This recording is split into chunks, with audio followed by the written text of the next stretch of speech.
What's going on, everybody? Welcome to another episode of the Insiders Between the Ropes. It is a Sunday night. Welcome in. We appreciate you joining us. We have a lot to talk about, as we usually end up saying, but welcome in. Yeah, of course, it's Sunday. Not a good Sunday for my football team, but hey, what are you going to do? It was pretty embarrassing. But I don't know. I don't know whether it's that the Browns are just not good or the Saints are just really good. Either way, I'm not 100% sure, but whatever. It is what it is. It's early in the season, and I also got smoked in my fantasy league today too, so it was just bad all around. But like I said, what can you do? So I'm going to get over it and move on and to more fun things. But yeah, Jeff, what's going on, man? We a lot on the plate as usual. Yeah, lots to talk about. Crazy weekend, busy weekend. But yeah, good stuff. I'm sorry about that. I will say this. I am concerned about the Saints. Being that I am a Bucs fan and in the same division, but I will say, the Bucs beat the Lions, which I was a little bit worried about because the Lions are pretty good. Yeah.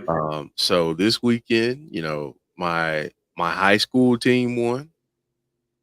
Clemson had a bye, so that means they didn't take a loss, which is a good thing. Yeah.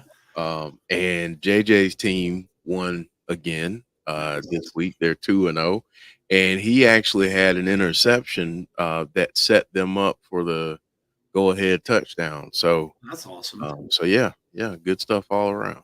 Your season's starting off pretty good, dude. That's awesome, man. Yeah, I took Baker I had Baker in my fantasy league. I had him or Burrow, and I picked him over Burrow. I'm like, I cannot trust Joe Burrow. So I ended up playing him, but I got smoked. The other guy, of course, had Alvin Kamara, and he scored 40 some odd points because of all the touchdowns he racked up against the Cowboys. So I was like, yep, that's poetic justice. So yeah, Derek saying, ouch, tomorrow my team. Yeah, I really wish your team would do me a solid and actually beat Philly, but I'm not seeing it happen. Although, here's the one thing you may have to look forward to there. Kirk Cousins always, for whatever reason, beat the Philadelphia Eagles. Always. I don't know why that is, but he, for some reason, did really well against Philly, and you are getting him a little bit of a good time because no A.J. Brown for Philadelphia tomorrow night either. So that's a big thing out of their offense. So you're pretty much just going to – I got to hope your run defense is going to be able to shut down Barkley because that's what they're going to do. Yeah. They're just going to run Barkley all day. So you gotta hope that you can stop Barkley. But yeah, I wish they would. They would win. But yeah, I'm not holding my breath. All right, let's see who we got in the chat. Coming up, we have, of course, Fireflies Forever on Tuesday, TNA on Thursday, which should really be interesting after that pay-per-view that we're going to talk about tonight. So don't miss either of those shows. There's our schedule right there. So 6 o'clock Tuesday, Fireflies Forever. Thursday, TNA at 8 o'clock. And then next Sunday, as long as there's nothing going on, no pay-per-views or anything like that, we'll be back. Okay, so as I said, we have Brandon Wayne Lewis, Derek, Hassan, Dylan, Conrad's here. Hey, Conrad, AB, Anthony Slayton, Jeremy Dunderman, both members of the channel. Thank you for being here and thank you for being here.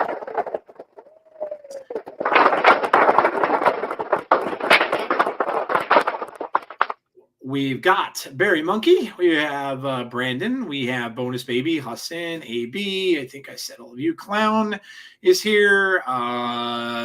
Deadman is here. And Andrew Stevens is here. Hello, hello, hello. All right. So we're going to get into it. Like I said, we have a full slate tonight, including a grievance or two. Of course, Jeff has a grievance, and I might have a little one to chime in on that's probably going to have a segue nicely into our show. But yeah, so breaking news, Jeff, I did read today that a lot of people are talking about this and have been talking about this, but apparently the Motor City Machine Guns are signed with WWE. And of course, will be on NXT when they premiere on the CW. So if you were wondering where MCMG was going to turn up, that is apparently what they're holding them off for, is the premiere of that on the CW. So that is that's one of the things that was out there today. I'm trying to think if there was anything else that I can remember off the top, other than the pay-per-view stuff and all that kind of stuff that's going on, and what happened on Smackdown. Oh, yeah, one more thing. WWE is going to reduce, apparently a lot, their house shows. So they are not going to do very many house shows anymore that are not prior to or after a TV episode. They would do those like sometimes during the Christmas season and stuff, you would see them appear. Like I can remember them coming to Allentown once here. I can remember them being at Hershey once, and that had nothing to do with either Raw or SmackDown. They just would go around for these house shows. Well, apparently they're cutting that out of their schedule, and they're not going to be doing those anymore. So, I'm not sure how fans are going to like that. I know some people would like to go to those smaller events. Remember, they did the one, Jeff, in Madison Square Garden, too, that one time. That wasn't televised, and people wanted it to be because Bray was on that show. But, yeah, apparently the day of the house show, I guess is kind of like a lot of things going by the wayside. And they were a little bit cheaper, shows to go to. They weren't as expensive as the ones that were televised. You could sometimes pay like $25-$50 for those shows, where TV shows are now $100 or more. Some of them $75 to $100, depending on your seats. So that's really all the breaking news that I have. Did you happen to hear anything? No, that was it. Okay. Motor City Machine Guns will be great for helping develop new tag teams. Hopefully, it's assigned tag team wrestling will finally be taken seriously. Yeah, for sure. I mean, we all know how good they are, and when they get down there, we'll see how long they stay there. Jeff, do you think they'll end up staying in NXT for a while, or do you think they'll eventually bring them up to the main roster? I think this is going to sound like a waffling answer because it is, but I think that they could be there for a while. Okay. I think when it makes sense for them to move up, they'll move up because, I mean, let's be honest. They'll have the WWE machine behind them, whether they're in NXT or Raw, SmackDown. So I guess my question is, other than fantasy booking and potential matchups, what else could they do on Raw or SmackDown that they couldn't do on NXT? I feel like NXT is in kind of a different kind of moving in a different direction now.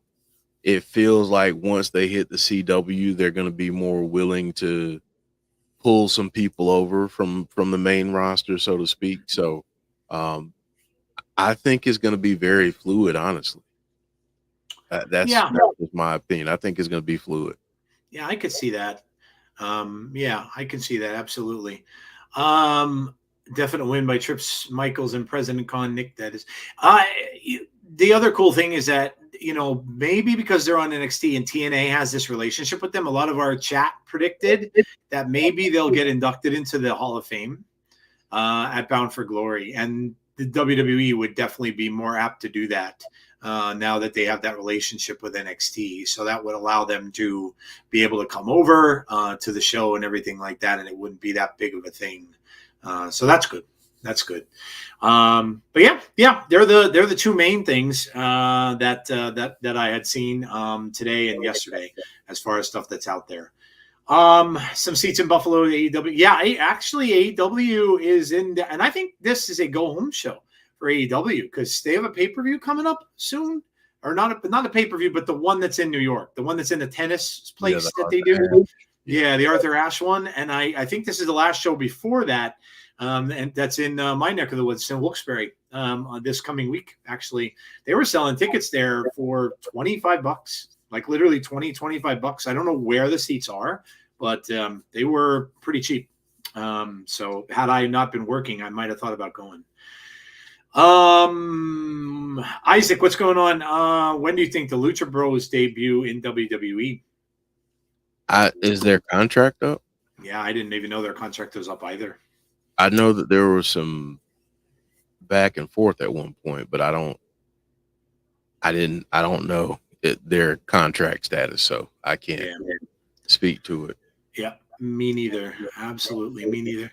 Okay, all right. So that is the breaking news, and we're going to get to the meat of the show. We're going to go into our topics here to start us off. So, Jeff, what do we got for the first topic today? All right. So for the first topic, we are going to be discussing the fallout from Cody versus Solo 2 and the appearance of the original Tribal Chief. Yeah, there's a lot to say about all this, and I'm going to talk a little bit about this in the grievances section. But yeah, this is just, there's a lot of feelings around this. And now you're kind of getting like, yes, I mean, people are going to love the fact that Roman and Cody finally got together and they're going to team up and take on the greater evil of right now, which is Solo, of course, and whoever, you know, he chose his tag team partner, correct? He chose Jacob Fatu, right? Yeah. Mm-hmm. So it's going to be Solo and Jacob Fatu against Roman and Cody. But you know, it's just, it was kind of funny. I watched this, and it's kind of funny how this went down, like with Cody saying he's done with the bloodline and all that kind of stuff. And actually, a couple people brought it up. It was the first time he got booed. The fans actually let him have it when he said that. Like, people were booing. They weren't really booing him, but they're booing what he said. But yeah, it's this was the best match that they had. I mean, that's no doubt. There's no doubt to that. This was the best match that they had, Solo and Cody. I still have my doubts about Solo Sikoa, and I'll like I said, I'll segue that over into the grievance part of it because I'll get to that. I don't know. I just don't like Jacob Fatu. Yes. Do you want to see Jacob Fatu wrestle Cody? Absolutely. Do you want to see him wrestle Roman? Absolutely. Solo just hasn't done enough to impress me yet, and to be that mega villain that he really wants to be. But yeah, you know, obviously this is going on to Bad Blood. They're going to have the 2-on-2 match. It's an interesting dynamic, Jeff, overall, because Cody now, like, he's in a situation where does he 100% trust Roman Reigns? And when they're into this, it very much reminds me of old school stuff when you had Macho Man and Hulk Hogan, right? Yes, they got together to take on a bigger evil than themselves, but how much trust was there? how long was it before, Macho Man started turning on because he thought Hulk Hogan was eyeing up Elizabeth and all that started to happen. So are these guys going to truly trust one another? And if the bloodline plays on that, where something happens, like they put, let's say they push Cody into Roman when Roman's back is turned, and then there's that little thing. Look, there's no love lost between these two men, none. I don't think they like one another. They're just doing this because they're against a greater evil. So it's going to be very interesting to see how this goes. But the other wrinkle that I'm going to throw in here is the whole thing with Solo and the fact that Solo hasn't won anything yet. He hasn't won anything yet big over Cody. He obviously hasn't won the title. I don't think he's going to. And so, it's just the whole point of where is this going to go forward? It's obvious they're not going to change the storyline now. We're getting to the end of the year. There's not that many things left. Hell, I don't even know if Cody may have one more match maybe for the title, which could be in Saudi if they go that route.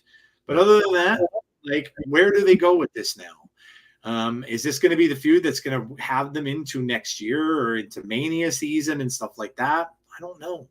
But yeah, it's an interesting dynamic, Jeff. And I want to see that match between Jacob Fatu and Cody. Same thing with Roman, but I don't know. I don't have that same feeling about Solo yet.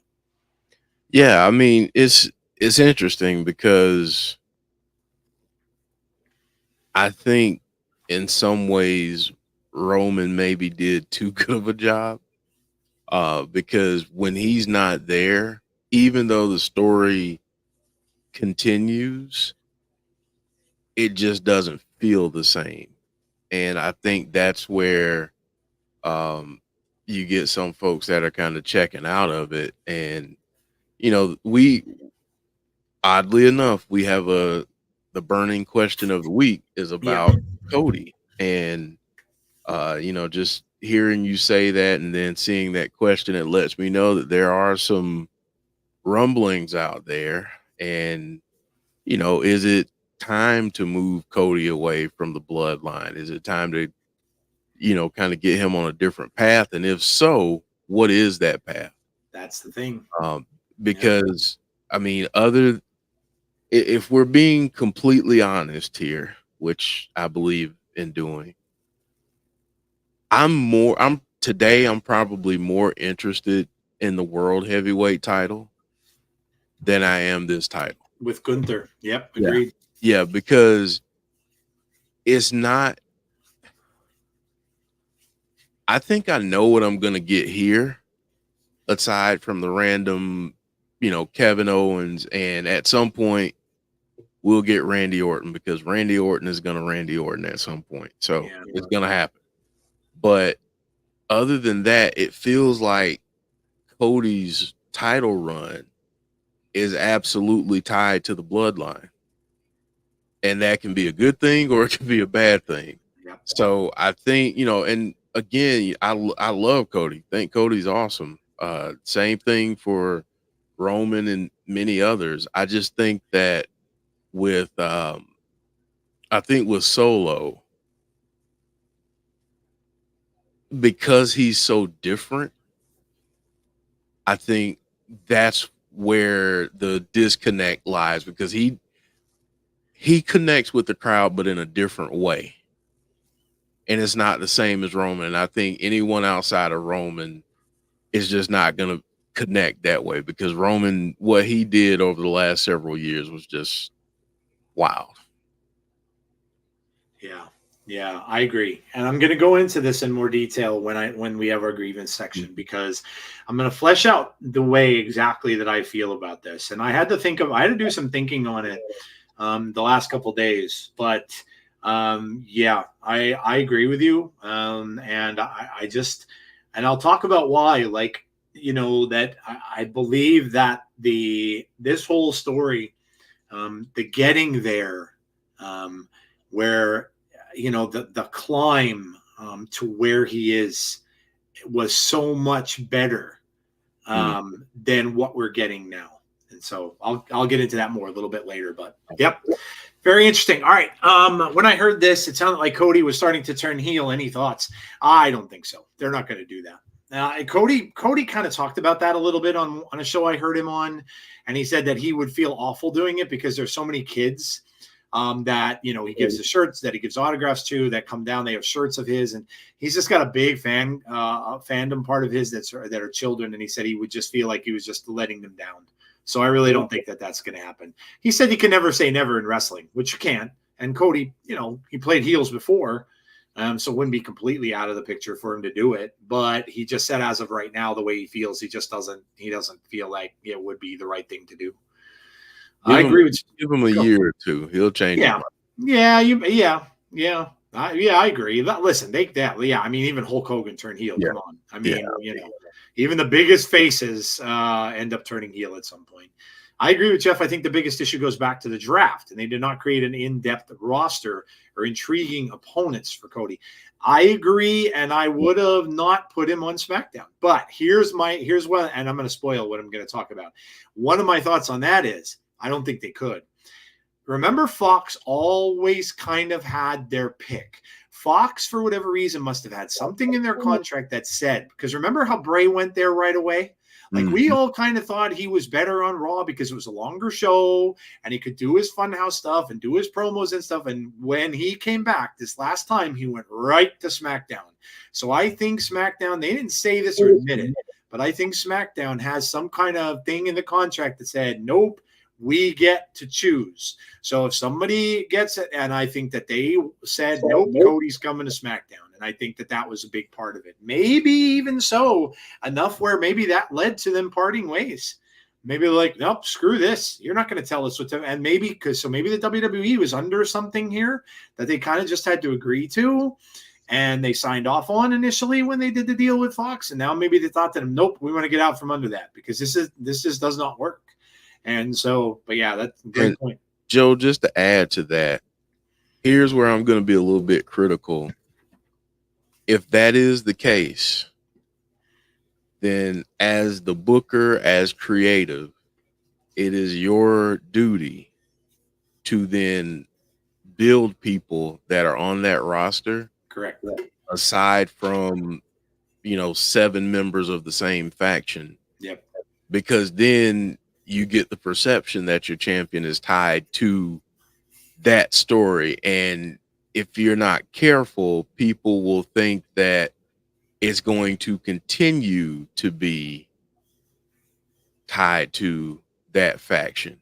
And I mean, at this point, and I actually heard somebody say this.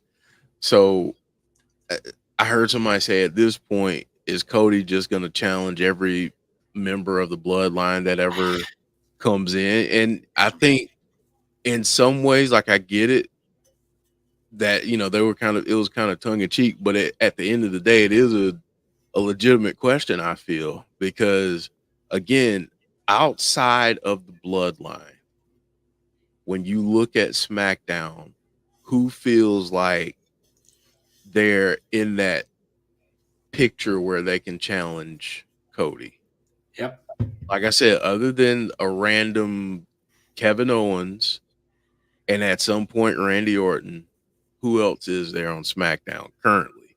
I could argue that there are people that could be in that spot, but creative wise and other things that they're doing, they're not. So again, I feel like you got to have some more depth in that picture so it doesn't feel so tied together, because right now Cody's run feels like it's tied at Roman's hip. In some ways it feels like Roman Reigns still is the target even though he's not the champion. So that's just me. Yep. And see, that's what I'm going to go into a little bit more later also too, in the fact that I think they have a heel problem. Mm-hmm. I don't think they have enough heels on SmackDown. Like, who, think off the top of your head, other than like, I'm trying to think of So I can't even off the top of my head even think of some people that are on that show that I think of. Like, could you imagine him on Raw, right? You're building up Bronson Reed into a monster, right? Think about when you compare like Cody's run, take any wrestler you want to and tell me who you'd compare it to. So Joe, here's a good comparison. They're in the same company. Compare it to Seth's run. Yeah. Yep. Seth's run. I was thinking Shawn. Remember Shawn Michaels when he won the title? Yeah. But Shawn had, like, I'm trying to remember. Obviously, he wrestled Diesel, right? Psycho Sid may have been in there. I don't remember. He had 3 or 4 people that but they were always big threats to him, right? Who, like, imagine Cody was on Raw and he could be wrestling Bronson Reed. Like, just this big old dude that can just, like, is a threat to him. Mm-hmm. And, you know, like all the other people that are on that show, Finn Balor, for instance, now, right? The Judgment Day people that are all bad. You know, it just seems like you're rocking back and forth between 2 shows where there's a ton of heels on Raw that are good, and there's very little of them on SmackDown that are good. A lot of the heels there right now are mid-carders. Who's the guy who has a talk show on SmackDown almost every week? I forget his name now. Ooh, Grayson Waller? Grayson Waller and his buddy there. Like, they're mid-card. They're people you don't really think that could ever threaten Cody Rhodes. So they don't have, that's the thing, is that they don't have, but I digress. We can get into that a little bit later. But yeah, it's a crazy question. You're going to see us come back to it a lot. I'm going to talk about it during the grievances. We're going to come back to it in that question of the week too. So it's a big thing. And I'm not saying Swag Fan mentioned that he thinks Cody's doing well. I'm not saying he's not doing well.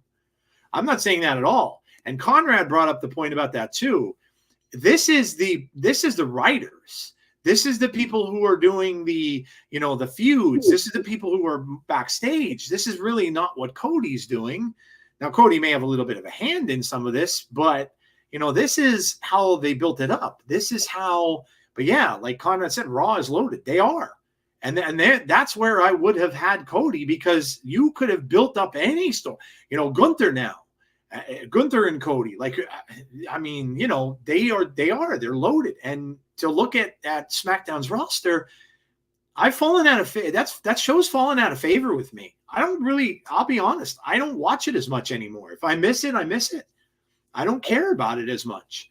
And I know they're going to have to turn that around now because of the changeover, but I don't know. Like, we'll see. We'll talk about it more. Okay, we're going to move on. Raw's loaded. When is Jimmy Uso returning? That's another question. Who knows? You would think at some point. If he does, I would imagine maybe Survivor Series, because this is going to brew into that. So yeah. We'll see. We'll see. You'd almost need to move some people around. Draft. I mean, and that doesn't happen until after WrestleMania. So probably won't. But all right, Jeff, what do we got next? All right. Speaking of SmackDown, we got the new era of SmackDown on USA, and got a new logo and theme music and everything, man. The season premiere, as they call it. It's a funny thing with that. Like you said, a lot of people might say, well, what the hell do they mean? Why is it a season premiere? It's not really, they're not changing. They actually keep track, and I didn't know this either. I had to look it up, but they actually keep track of seasons. Mm-hmm. So like from one season to the next season to the next, they keep track of when the dates change. So you'll notice that when all these all happen around the same time. Every year they usually happen in the same month around the same time all the time, because that's when their seasons go. So even while they are a TV show that goes on all year long, they do have seasons. So yeah, they count that every single year, which is just weird. But yeah, look, I mean, I figured we were going to get changes. We did. The SmackDown logo is different, which is cool. They showed some stuff from the old shows, I think, too, Jeff. I didn't catch the whole thing, but they showed some stuff with The Rock, I know, and they just went through like the history and stuff like that, because The Rock was always attributed with the SmackDown show. In fact, that was quote unquote his show. But yeah, I like it. Anything that comes out new, that they're probably going to try to make everything fresh. They're going to get things happening a little bit differently. They're going to maybe change some stuff around, and this would be a perfect spot to really get on with this thing. Like, we're always talking about Randy Orton. I mean, turn Randy Orton heel. You want a good heel for Cody? Well, there you go. I mean, we know what Randy can do. We know how good Randy is turning against people and stuff. We've seen that many a times before. But yeah, the show was pretty good from what I saw. I didn't catch all of it, but from what I did see, the show was pretty good. And seasons, that they're going and they're changing and stuff like that. A lot of people were thinking this is going to be longer. It was not. They have some kind of new show, I guess, that came on afterwards. Yeah, I think that they have some kind of new show brewing or coming on after it does. The logo doesn't look like it says Smackdown. It says Macone. Smackdown. Yeah, no, it's fine. It's modern. It's new. It's different stuff like that. But yeah, it's cool, man. I always like when they start over, because a lot of times when they start over like this, they start over with new storylines and stuff like that too. So, yeah, what are your thoughts, man? Yeah, I mean, I thought it was good. Anytime you get, a move like this, and I don't think that people understand how big of a move it is. It's a pretty significant move. It's always exciting to see new things. And, as a graphics person in my 9 to 5, or who am I kidding, 9 to whenever the heck they tell me I can leave. I do a lot of this stuff. So this is a newer age kind of logo. I like it. I get it. It doesn't necessarily look like it's supposed to look, but I like it. But yeah, I thought it was good. And we got some teases. I thought it was pretty funny when we had Ricky out there, who caught a stunner for his troubles, just trying to help Kevin Owens out. But let's be honest, people wanted to see Randy Orton. Kevin Owens wanted to team with Randy Orton, and poor Ricky just could not overcome that. So like I said, got a stunner for his troubles. And yeah. And you know what? And speaking of breaking news, Joe, I just thought about this because Conrad's comment here brought it back to memory. But supposedly WWE is going to be moving away from Def Rebel, and they're going to be getting mainstream artists to do music now, including themes and entrances. So this could be the first step in that. And Conrad, the thing with people is they're always going to have something to complain about. It's just always something. So I liked it. I thought it was good. And I'm excited to see this. This is the perfect opportunity, though, for a SmackDown to address some of those things that that we were discussing. So kind of crazy that Ricky Stark showed up there. Like that he apparently tweeted. I'm trying to look up his tweet, and I of course can't find it now. Shared a cryptic message on X, formerly Twitter, and of course it's not loading up. He's heavily rumored to sign from WWE after his contract with AEW expires later this year. Posted a parody picture of the famous girl with a pearl earring painting. In it, instead of a woman, there was a dog who was dressed exactly like the character in the piece of art. This has received a plethora of reactions from fans, with some fans believing that the wrestler is indirectly reacting to seeing another Ricky on WWE TV. So, interesting. Yeah, there's always kind of movement around here and stuff like that. But yeah, look, whenever they start something new like this, it's fresh, it's new. I like the thing about that you mentioned about the music. That's cool.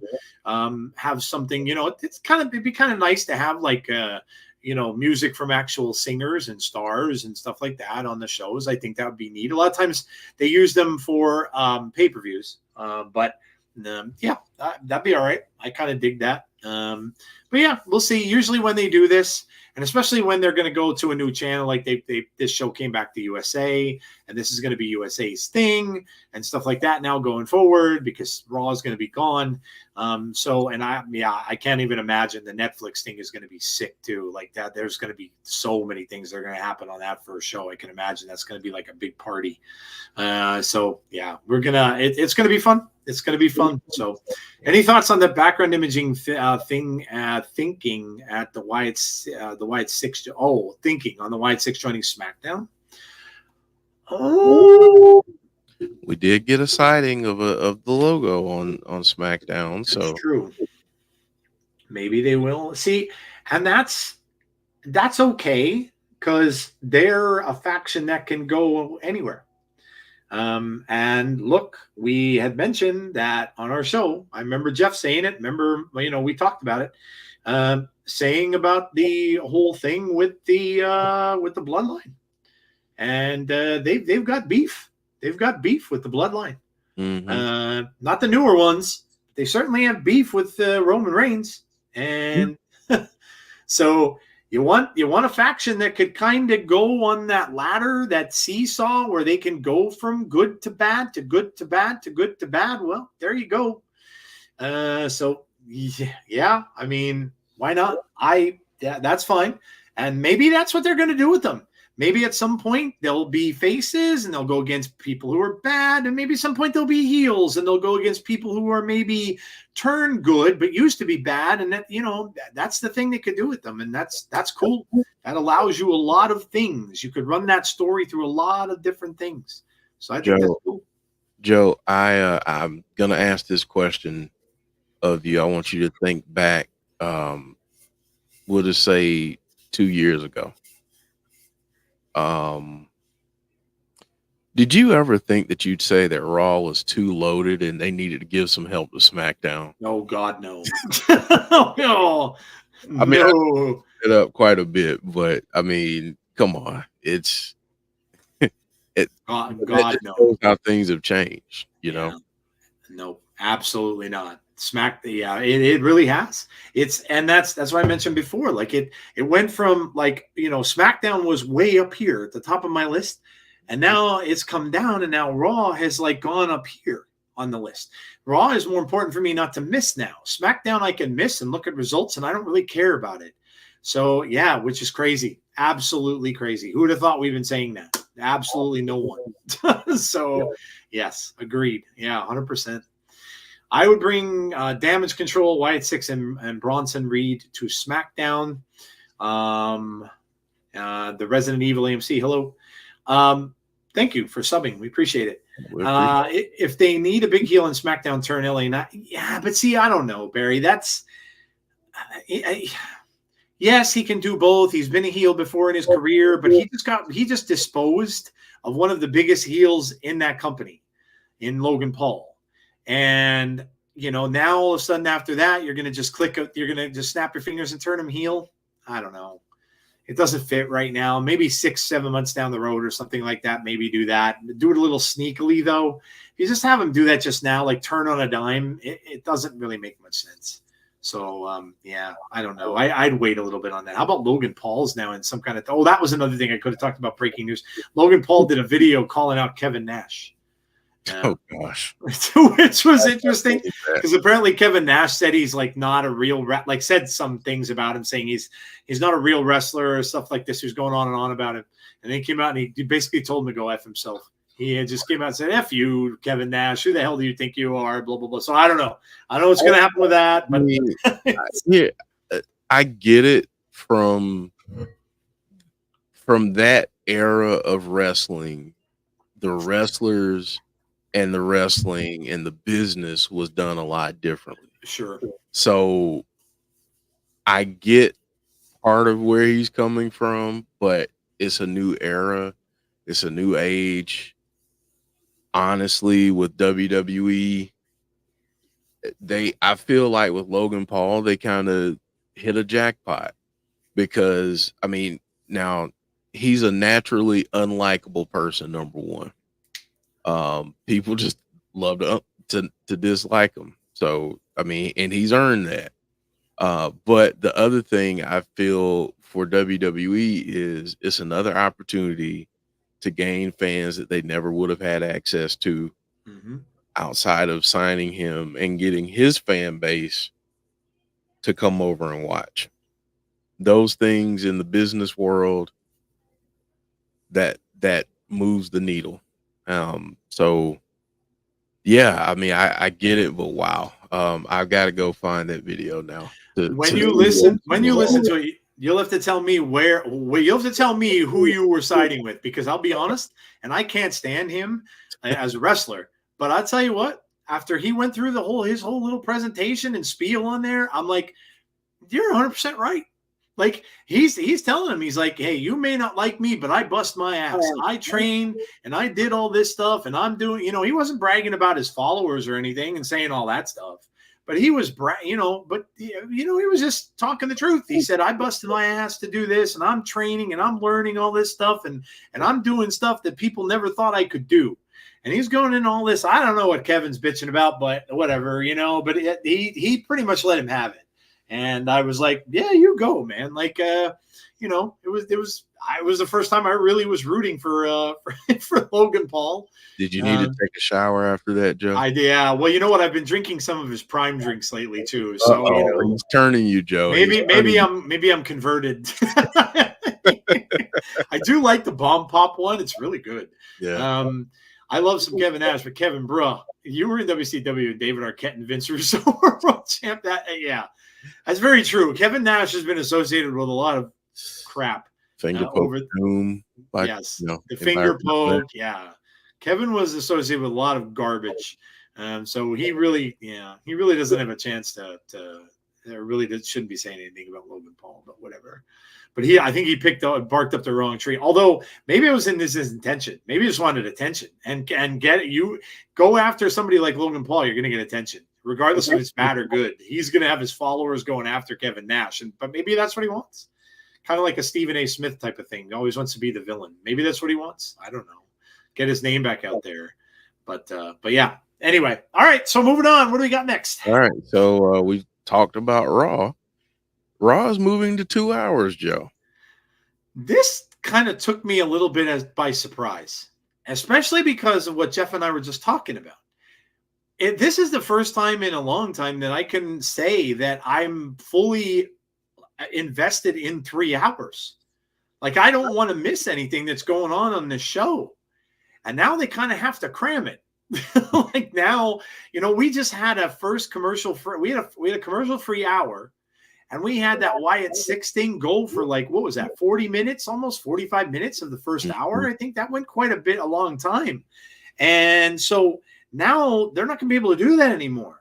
They're cut to 2 hours, and now they got to kind of rush through things. So I don't know. Maybe that could be a point of why the Wyatt 6 might go to SmackDown, because, I don't know. And look, I guess they could kind of use this as an excuse to kind of move some people around too, like people have been saying in the chat. Maybe they'll just say, well, we don't have that extra hour anymore on Monday night, so we're going to take some of those guys that normally would be on there, and we're going to stick them on SmackDown now, because now they'll get a chance to be on SmackDown. So maybe that's what they're going to do. Now, it's only until the end of the year.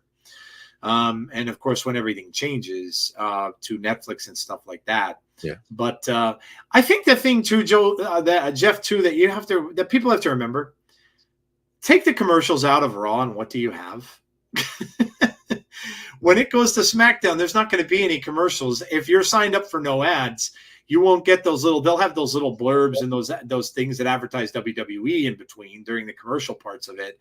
But you're not going to get that stuff if you're commercial free. So, but I mean, remove the commercials, and it's probably at least 40 minutes to 45 minutes of the show, even if not more. So you're not really losing anything, but now you're going to get 2 hours with commercials. So I don't know. I was taken aback by that when they mentioned that they were going to do that till the end of the year. I was kind of surprised, especially knowing how full Raw is and everything that's going on Raw. And now they're really going to have to streamline it, with promos and with things like that up until the end of the year. So I was surprised by this, Jeff. I didn't expect it. Yeah, I know. I mean, it's funny because, again, I remember, I'm old enough to remember on this show, we talked about if Raw needed to move to 2 hours at one point, and everyone was pretty much in agreement that it needed to. And again, the improvement of the show has led people to say, well, man, I'm really gonna miss that third Yeah. hour. I think that there are a lot of opportunities though to do something good with this. Again, you mentioned that SmackDown maybe is not hitting the same notes that they were a year ago, and maybe they need that little bit of a change there. So maybe bringing some people over, finding a way creatively on Raw to kind of write these people into SmackDown in some ways. I don't know, but it's interesting. I think the change. I'm fine with it because I think that there are a couple things that they could do. I think helping SmackDown is one, but also they could help out NXT. NXT has a premiere coming up. There are some people that could show up there. But I also think building anticipation. They figured out that they've given people 3 hours of something that they really want over the last little bit. So now it's like, okay, we're going to take that extra hour away. It's going to force us to kind of condense some things and do some things differently. But come January, when we're on Netflix, let's see how much you're really into it. Let's see how much more content you want. And it's that classic, marketing strategy of creating demand. Mm-hmm. So yeah, I never thought I'd be talking about my day job, but here we go.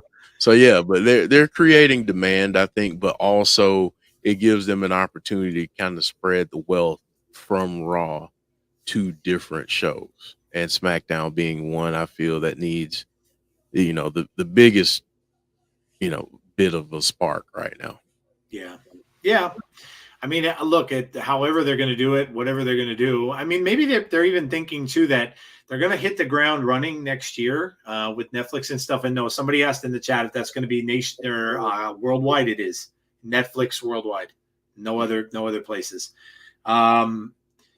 Maybe they're even thinking too about maybe giving some of the wrestlers a little bit of a break. Maybe some of them might want to take a little bit of time off here and there, and they could do that. They could let some people go, have a little bit of a break. Like we know Seth is on a break right now, but maybe they can do this throughout the holiday season where people may like to go see their families a little bit and get them off the show a little bit, give them a little bit of a break and say, okay, I could see Triple H doing this. I would definitely not see Vince's regime doing this, Oh, but I could see Triple H doing this, saying, you know what, you guys have been working hard. We got Netflix coming up. It's going to be huge. So we're going to move on. We're going to start next year, the ground running. It's going to be all systems go. So I'm going to start. I'm going to get, people who want some time off during the course of the holidays when we're not as busy. They have no pay-per-views, obviously, after no big pay-per-views after November. So maybe they're saying, well, and then this way you won't have to be on Raw. You won't have any commitments. You want to take like a week off or something like that. You could do that. So maybe they're even thinking ahead to something like that too.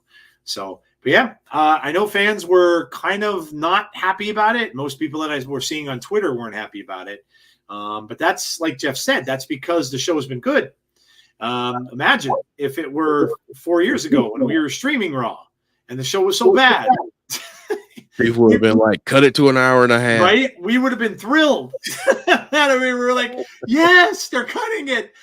We would have been like celebrating. So yeah, but now the show's so good. But yeah, I think there's a method to the madness. I think there's reasons behind it. Netflix, I'm sure, being maybe the biggest one, but I think there's other things that other things they're thinking of too, and maybe it's to help, like Jeff said, or help SmackDown out a little bit. Maybe get that a little better for USA because they don't want to screw USA. They've been partners with them for years and years and years.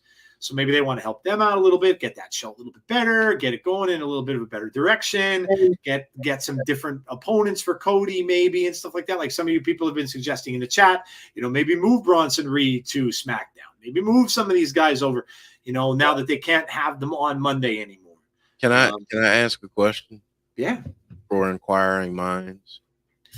What in the heck is going on with Shinsuke? Where the hell is he? I mean, I feel like he'd be pretty useful on SmackDown. That's just me though, because I'm a huge Mark. But where the hell is he? They were using him as the heel of the hour almost all the time. He would end up getting all the big. Remember when he was fighting with Cody, then he was fighting with another somebody else that was Seth. He was against Seth. Like he was the big heel for a while. He was carrying them for a while as the big heel. So yeah, and I love that the new way they did his character. I remember us talking about that. You're right that he was doing all that weird stuff from behind the scenes and everything like that. So yeah, where the hell is he? Yeah. Good point. It's a good point.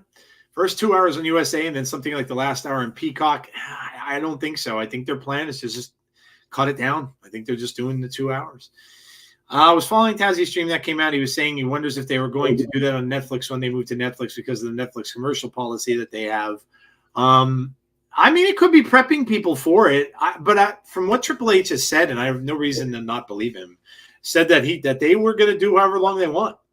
That if they want a night to go for 3 hours, they'll have it. If they don't have quite the amount of story to tell, it'll be 2 hours or 2.5 hours. It really doesn't matter. They can do whatever the hell they want. Remember that whole thing with The Rock and Cody and that bus thing afterwards? That went on after the cameras stopped. But they could have kept going because they were set to a rigid time. They could only go over like a minute or two, and then they had a cut. So now they don't. So very, very different. Very, very different. Raw definitely has more stories than SmackDown, and extracting the third hour may strike down some of the momentum they've been having as of late. Maybe. How can I miss you if you don't go away? Says Conrad. Punk said they recently have a request time off option on the work app. All they got to do is submit it through their phone. I'll look forward to Raw bringing back 3 hours on Netflix. Going to buy myself a $30 card for Netflix. Watch along for Victory. No, we couldn't do Victory Road, Gust. We said that a long time ago. We weren't able to do it. I had tickets to go see a Friday the 13th film that came back in the theaters, which I did, which I enjoyed. And no, we never said we could do that actually. Another person Cody could go against would be Karrion Kross. If they move him there, yeah. Yep. Like 2 hours. Gets me to bed quicker. We all know why Derek wants to get to bed quicker. All right. Moving on, Jeff. What do we got next? All right. So, Joe, I know for a fact enjoyed this, but oh man, NXT and TNA continuing their partnership, and we saw that play out on Tuesday, and then again when we got to Victory Road with Wendy Chu going up against Jordan Grace. And in particular, I want Joe to speak about the video package that we got on Tuesday. Yeah, look, oh my God, this was amazing. This was absolutely what a perfect. I mean, this was just perfect, dude. Like two perfect people to have them together. I mean, the two of them are like crawling all over it like that.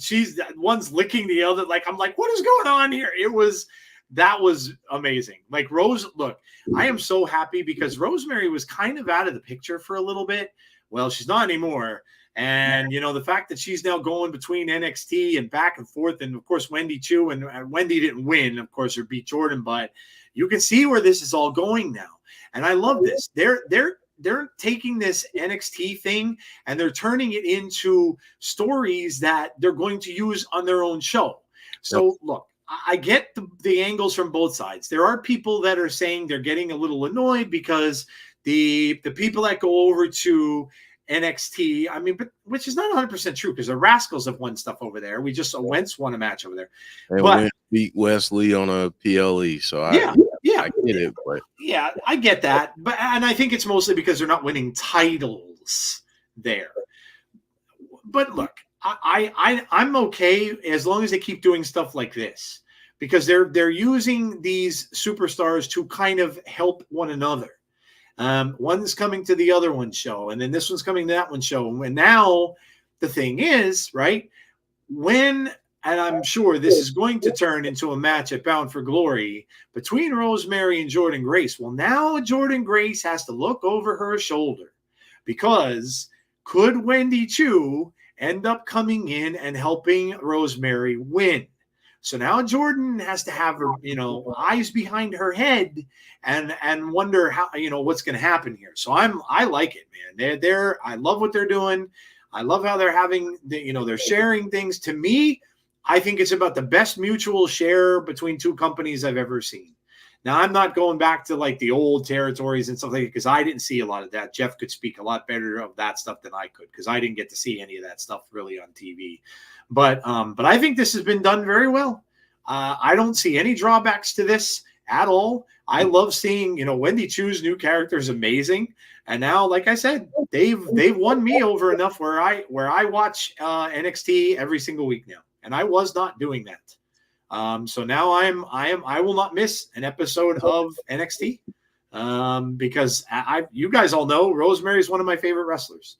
And so I will not miss an episode of that now because she's been going there, and Wendy Chu sticking around in TNA. Yeah, look, I'm loving that, Terrence. Love it. And I love what they're doing, Jeff. Yeah, it's good stuff, man. And for a while, if you've been watching TNA for a while, you kind of miss some of this with Rosemary and Decay. Yep. And this felt like we were back in those times. And yep. Honestly, her and Wendy Chu are like the perfect pairing right now. So, and I feel like this duo may be the reason why Jordynne Grace eventually loses that TNA Knockouts title. Yep. I do think that's going to be the case.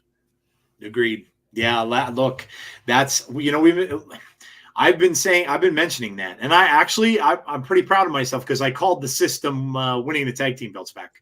I missed on the Moose call, but but how was I going to predict that afterwards? And we'll talk about that in a second. Yeah. But I did call that. But I'm telling you guys, I think that Rosemary's going to win that title. I think she's going to beat her, and I think she's going to beat her at Bound for Glory. And I think that's what this is leading up to. Jeff's 100% right. I think that's the way because they've built up Jordynne to be such a monster, right? Like such a amazing wrestler and a fantastic champion and almost unbeatable to a point. Well, how do you do that? You bend the rules. You have somebody else come in that's maybe going to help you out, give you a little hand, right? The thing with Jordynne is, and I love her, but Jordynne's made a lot of enemies. Jordynne's beat a lot of people, and that could come back to haunt you.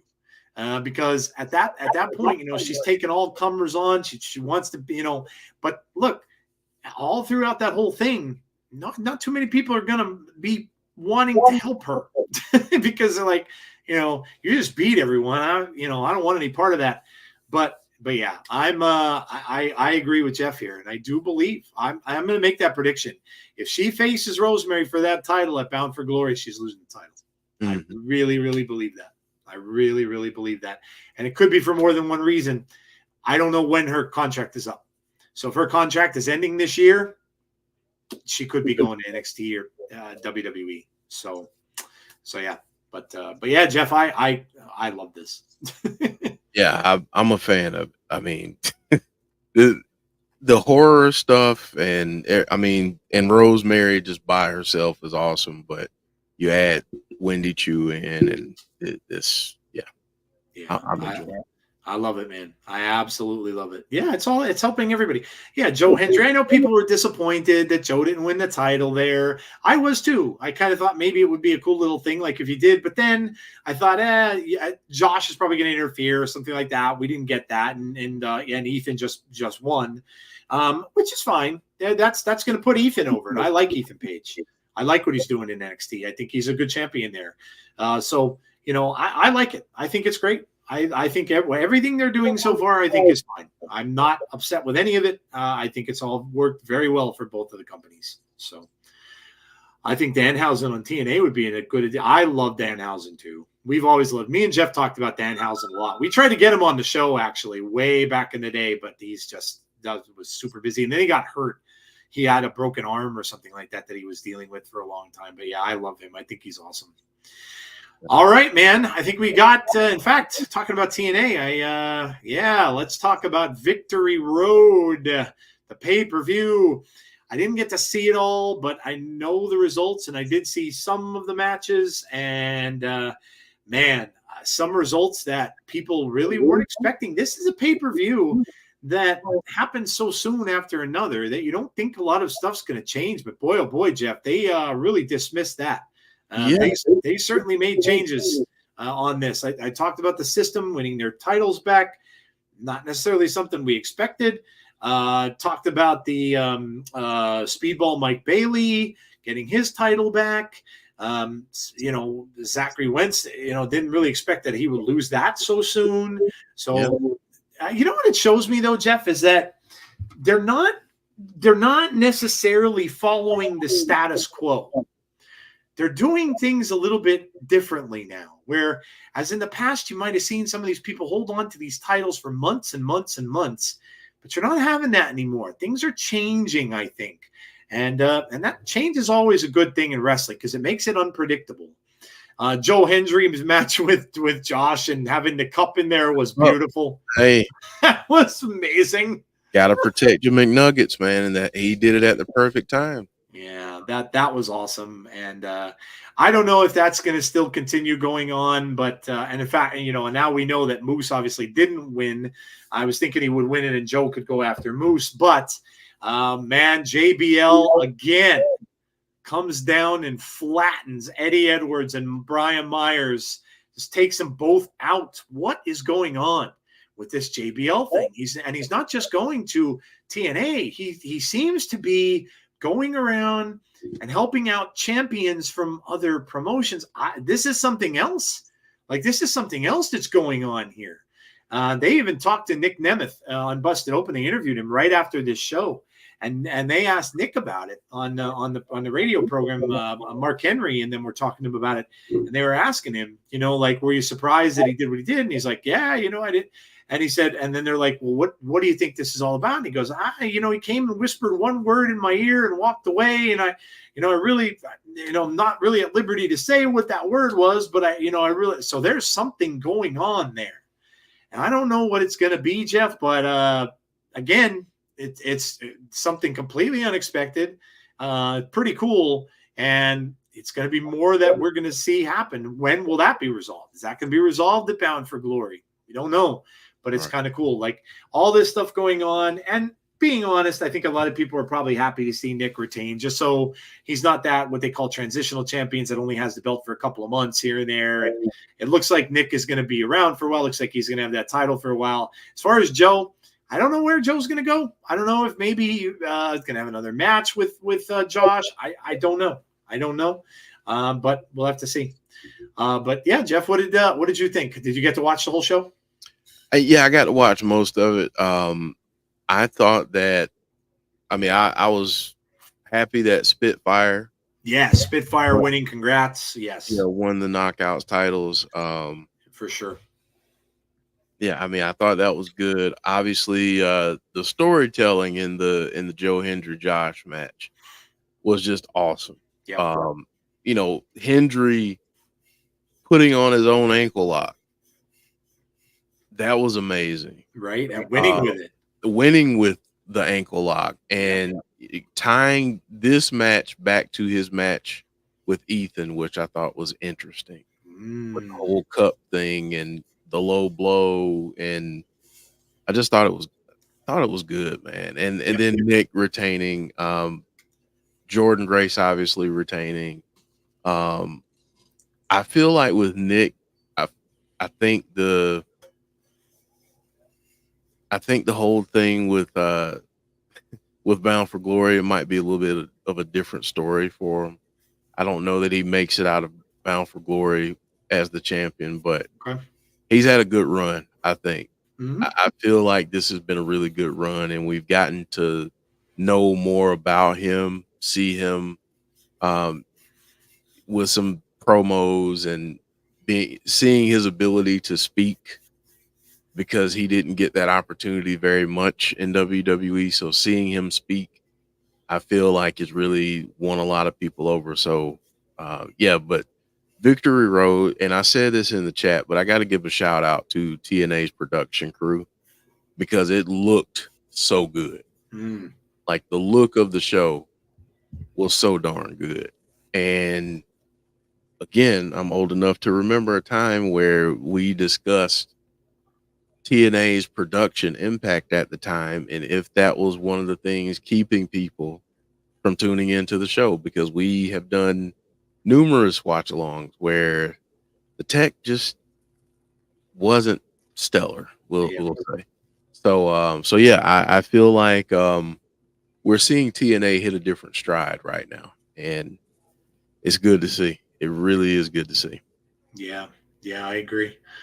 Um, Conrad said it felt like Josh was gone. Where do you think he would go, though, Conrad? Like, I mean, yes, he's going to be wrestling up for Scott D'Amore, but see, and a lot of people are kind of talking about that on Twitter a little bit too. Do you think that's where he goes, though? Like, a guy of his stature in the wrestling business now and all the respect that he's earned from all these huge matches that he's had, and we've said 5-star matches and stuff, and he's been in a bunch. Do you think he goes to a small place like that? Like, even though, yes, he's friends with Scott, but I don't know, man. I don't know. I think that to him is, and I'm not saying it's a bad thing, but that's kind of a step back, right? Because you're going from one of the big three. So I don't know. Maybe it's possible, but I don't I know. think it's all in how you and how this show goes Yeah, in October. I mean, we went through the card, and it's a heck of a card. it is. I don't think it'll be very long before we're talking about some type of streaming deal for Scott's promotion. Mm-hmm. And with WWE going to Netflix, and we're gonna talk about another company, and our thoughts and your thoughts on if they should do a similar deal. I mean, who knows, man? That's the crazy thing about wrestling right now, though, is that no one knows from week to week what a free agent is going to do. And I mean, who he could go back to the indies, he could go work at another company and still do stuff with Scott. So I don't know, man, but I'm hoping that he's not gone just yet. But if he is, I'm gonna be watching no matter where he ends up. Yeah, yeah. He did an interview mentioning wanting to test waters. Yeah, I mean, we'd have to see, right? Like I don't know, like if I'm, and like Jeff said, we don't know. There's a lot of unknowns here because we don't know what Scott's promotion is going to end up being. We don't know, like, obviously wrestlers have to look at the same thing we all look at when we look at jobs. What's the pay going to be? Now, obviously, he wouldn't have to travel as much because Josh, I think, does he live in Canada? Yeah. So he would be closer to his family, wouldn't have to travel so much if it was up there. But is that enough for him? Maybe we don't really know. So yeah, it's interesting. According to the internet, Maple Leaf Wrestling has links to promotion in Qatar. Now they can get some of the really rich people there involved. Yeah, we'll see. We'll see how it goes.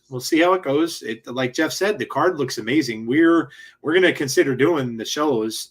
It's not bad price for it. $30, I think, for 2 days, which isn't bad at all. And all the shows that we're going to get. I mean, they do have a lot of people there, a lot of talent. People that would Jinder Mahal is going to be there. Cameron Grimes is going to be there. So a lot of talent is certainly going to be there. So it is quite interesting to see where it goes. Nick is a beast. But yeah, this was good. It was overall, it was a really good show, I think. A lot of things. Oh, and how about the confrontation with Jordan Grace and Masha? Yeah. That was cool, man. Jordan Grace going back and talking to her and saying, this was how'd she word it? Like, this was a good thing or something like that, or this was but yeah, that was kind of neat. And it looks like we might be getting a turn maybe from Masha Slamovich at some point, which is kind of cool. So yeah.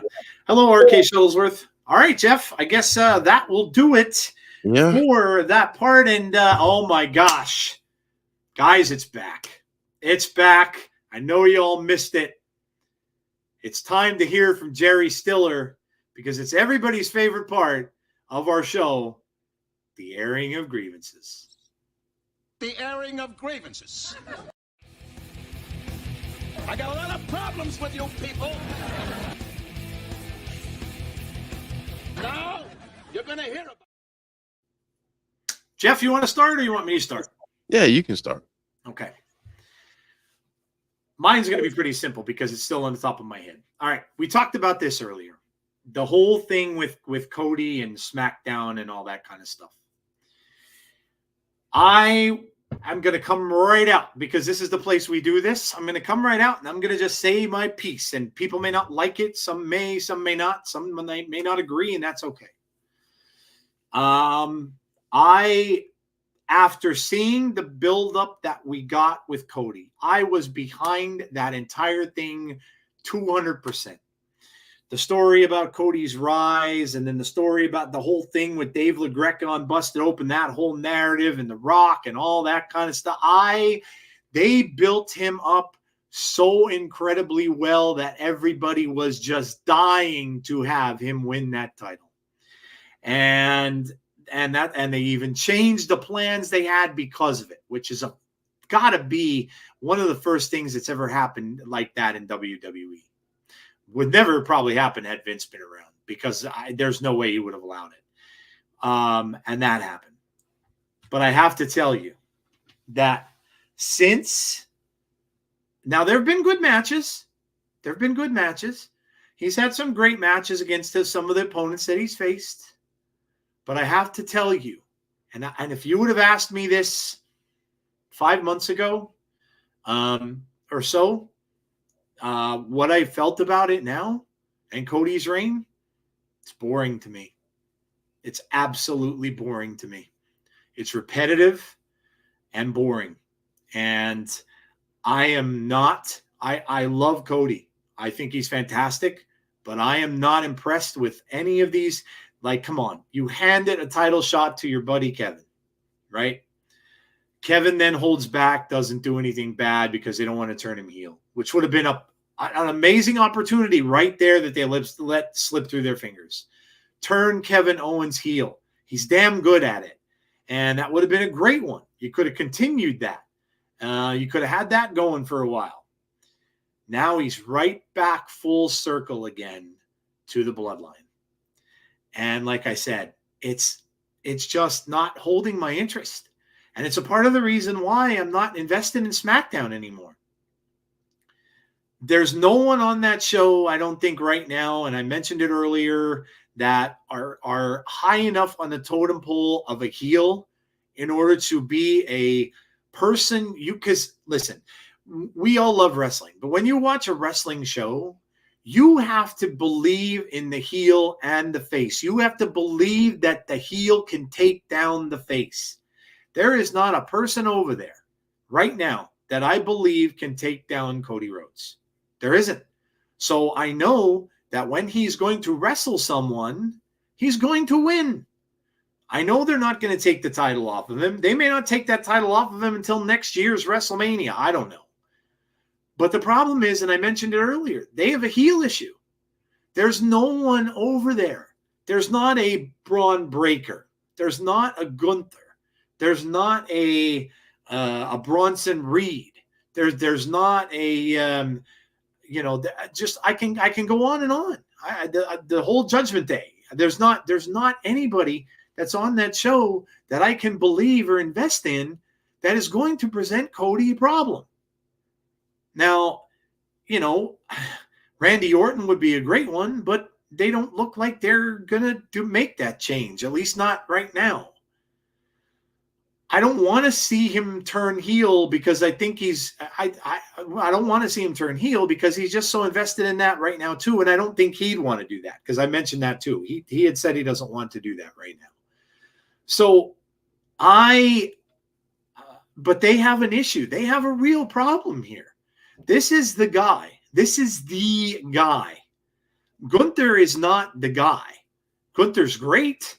Gunther's a champion, but Gunther's not the guy. Cody is the guy. He's the guy that is going to take you onto these new places, these new destinations, wherever you're going, Maybe they switch him and put him back on Raw because he's going to Netflix. I don't know.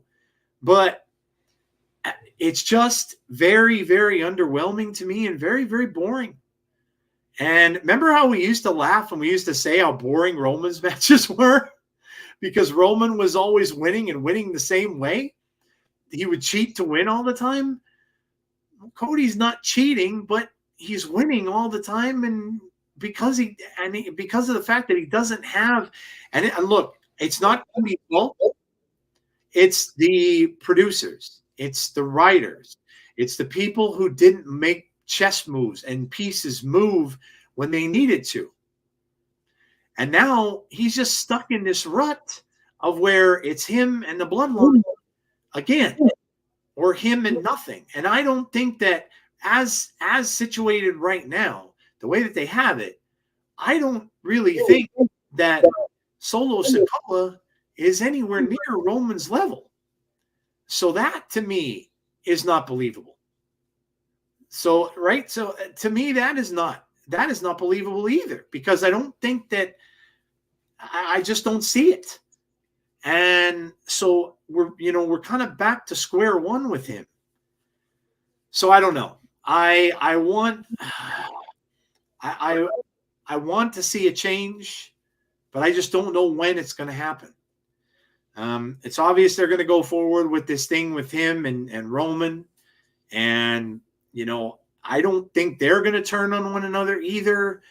We may see it may be Cody and Roman, along with maybe Jimmy and maybe Jay and maybe someone else, end up going against the Bloodline in Survivor Series. I think this is going to be playing out over the next 3, 4, 5 months, and maybe even into Royal Rumble, and maybe even past that. And then now Royal Rumble resets everything, and that's maybe when we see someone new that comes out and wins the Rumble and goes after Cody.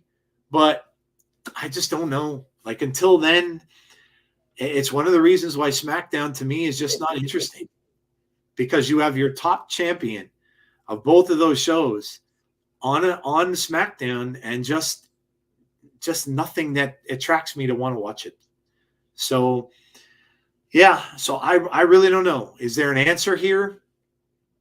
I really don't know. Are they going to move people around? Are people going to switch from Raw now because it's going to 2 hours? Are they going to bring Randy Orton into it and maybe have him fight him at the Saudi show? Maybe. But I do hope that something happens soon, because as much as I loved the story and his story leading up to this, I think it's extremely, extremely underwhelming since. So there you go. That is all she wrote for my grievance for the week. Well, that grievance is so good, Joe, that we'll get to talk about it again when we get to the first question of the week. So it's good stuff. No, I'm not gonna take long, because honestly, my grievance has absolutely zero to do with wrestling. Although you could argue that maybe it does, because we see this in wrestling. But looking at social media, just being out and about in public sometimes, I'm really disappointed with how we treat each other. And what I mean by that is how one human being can treat another human being poorly because either they don't agree with that person, or maybe that person is different than them. Maybe that person looks different than them. I don't know. But I feel like in this day and age, people have gotten way too comfortable with being disrespectful and just unkind to other human beings. And I bring that up because this month is Suicide Awareness Month. And I want people to know that everyone is going through a battle that you may know nothing about. and your words can impact a person, and being kind to a person just for a brief moment can really change that person's outlook on their day. So I say all that to say, this has been said on this channel numerous times. Don't be a dick. Just be nice to people. If you don't agree with them, hey, all good. That's fine. But because you don't agree with a person politically or about wrestling or about a movie or whatever the heck it isn't a reason to spew hatred and be hateful to others. Um, we're better than that. We should be better than that. And hopefully we get to a place again where it's not outside of the realm of possibility to walk down the street and see people being nice to each other, or looking at interactions on social media and seeing that people can agree to disagree and not start name calling and all this other bull crap that people do. So that's my little grievance for the evening. Don't be a dick. Be nice to one another. That's it. That's a good one. Oh, rules to live by on the good old socials, man. Yeah, it's yeah. There are more times often than not that I don't like to even look at socials for wrestling anymore. It's become a cesspool of negativity, and it's just horrible. People could see the most, I don't know, like you could see the most exciting thing coming down in wrestling, that could happen, and people would still find a way to bang on it. It's just, yeah, it just sucks. And I don't know. Twitter is the worst, absolute worst, out there for sure. It's just garbage, and you see it up to the highest levels. Even the guy who owns it. So it's, how do you expect that it's going to be any different when the dude who owns the app is one of the problems. So yeah. All right, I'm patiently waiting a Paul Heyman return. Yeah, Paul could bring some excitement back to that whole thing for sure. Yeah, agree. Yeah, Paul could bring some excitement back to that whole thing because Paul's like just a perfect mouthpiece for Roman. So yeah, 100%, 100%. Yep. And Tony Hayes, am I a superhero? Booster gold glasses? Sure. If you want to look at me that way, absolutely. All right. What do we got next? That is our airing of grievances for the week, and we are going to move on to the next topic. Yeah, sell or no sell. Here we go. All right, guys, you all know how this works. So we are going to give you a topic. You let us know whether or not you'd sell or no sell this topic. And then, of course, we're going to get to topic number 3. So be prepared, because one of them is going to be your question. So get prepared for that. Throw us out questions when we get to topic number 3. Jeff will put it on that little spinner we've got, and we will possibly pick one of your questions to do in topic 3. Okay, Jeff, what's our first topic? First topic up, and this was actually a question from James Chadwick last week. So WWE should bring back the WCW brand. Joe, sell or no sell? This is a fun question. I mean, obviously I have nothing but fond thoughts when I look back upon the beginning of WCW, when when the whole thing blew up after they came out of the mall and stuff like that. And they started having their own shows and all the defection that went over there and the NWO and all that kind of stuff. I was watching it every single week, every single Monday. And, and then we all know what it turned into. It just went downhill fast, and it just sucked. It's interesting because WWE owns it. If they ever really wanted to do it, I guess they could. Although that said, I don't think that I could see them or think they should bring it back. It's a brand now that's not looked upon very fondly. People, when they look back at it now, we just saw that whole special on what killed WCW. And when people think about it, they think about wrestlers that aren't even really around anymore. So I would have to say no. I don't really think there's anything there that they could bring back that could overcome the bad feelings that a lot of this had. And I think it would kind of just be a reach. So yeah, I don't think so. But I don't know. Conrad's suggesting maybe add old WCW content to video games. That'd be kind of cool. Like if they ever took like a WCW game or a WWE game that came out and add some of the old characters from the license for that and stuff like that. That'd be kind of neat, like the legends and stuff in there. That'd be cool. But yeah, I don't see, Jeff, that they could ever do it, that it could kind of make it feel good again, I guess, so to speak, rather than, people thinking about the name and being like, ick. So yeah, I don't think so. I'm going to no sell it.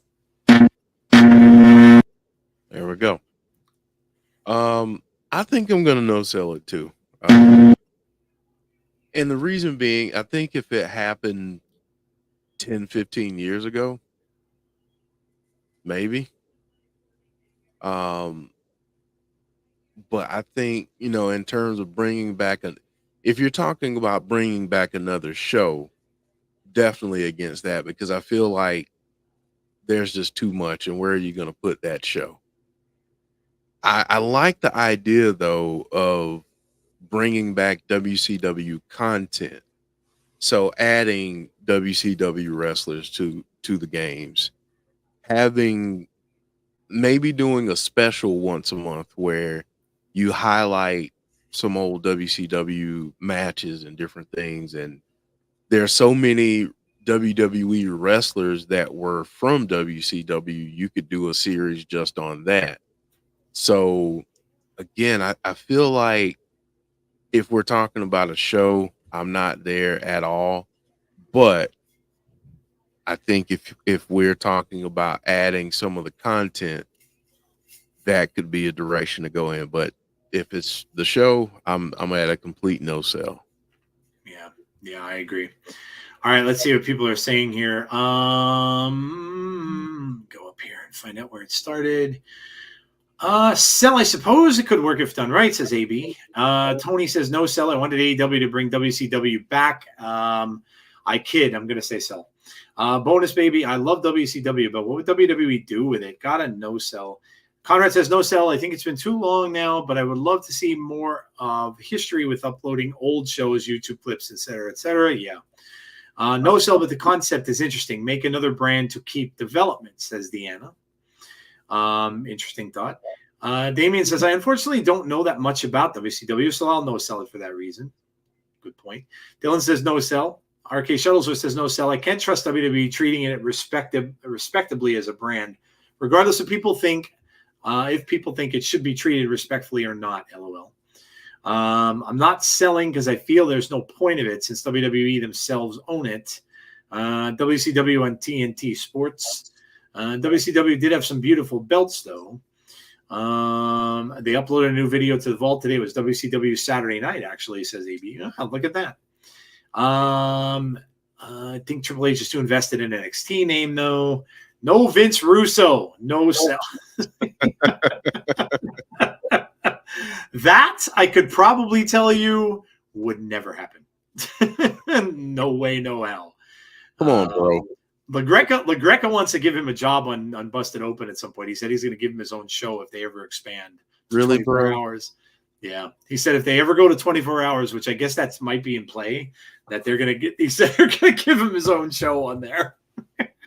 Let me know what time that is. Yeah, bro. For real. Yeah, that'd be interesting listening for sure. I've heard him on some of the episodes of Busted Open. So I'm not saying let me know what time it is because I want to give it a listen. Let me know so I can avoid it, so I can go to a dental appointment or have a colonoscopy or anything that involves not listening to that. Yes. Yeah. Yes. I thoroughly agree. All right. I think we got all the comments we're going to get there. Yes. Okay. All right. What's up next? All right, so this one should be a spirited topic. AEW should pursue a streaming only broadcast deal. So going the route of Max or something along those lines exclusively and not being on cable television.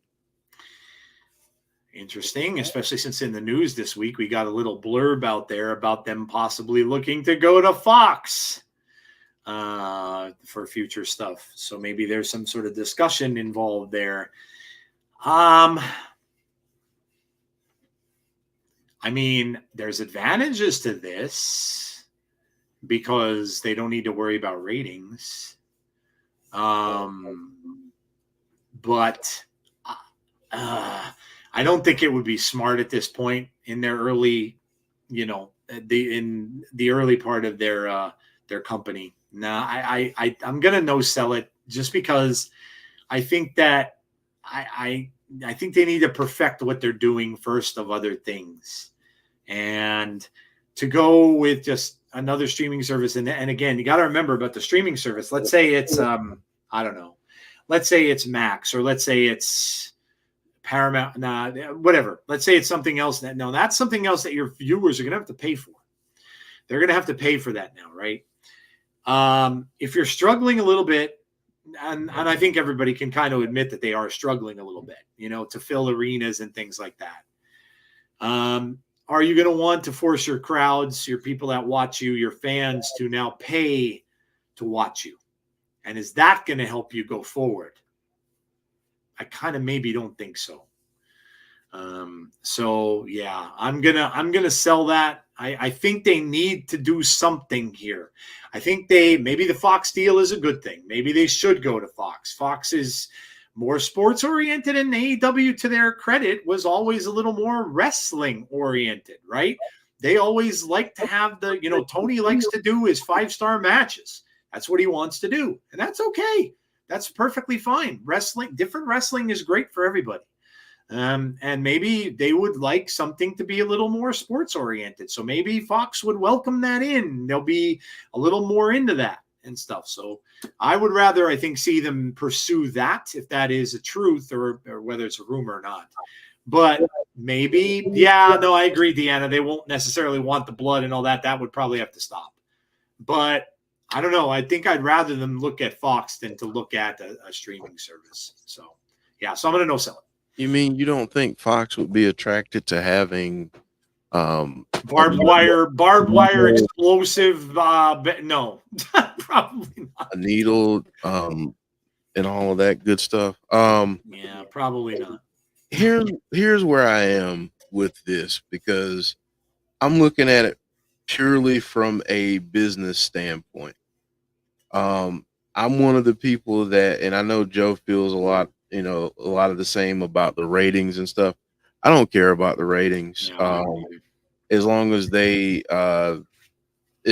their television partner is happy, that's what matters. That's just my opinion. I think with the youth of AEW as a company, you got to get the bag. And what I mean by that is, if you look at the NBA, if you look at the NFL, you will see that television broadcast rights, TV deals bring in a lion's share of the revenue. So I think you have to, like Conrad said in his comment earlier, you gotta work on something where you can get a simulcast deal. So something where you can be on a Fox or stay on TNT, but then have a deal with someone like HBO Max to stream your pay-per-views. Because I think that's one thing that hinders them, is that the pay-per-views are expensive.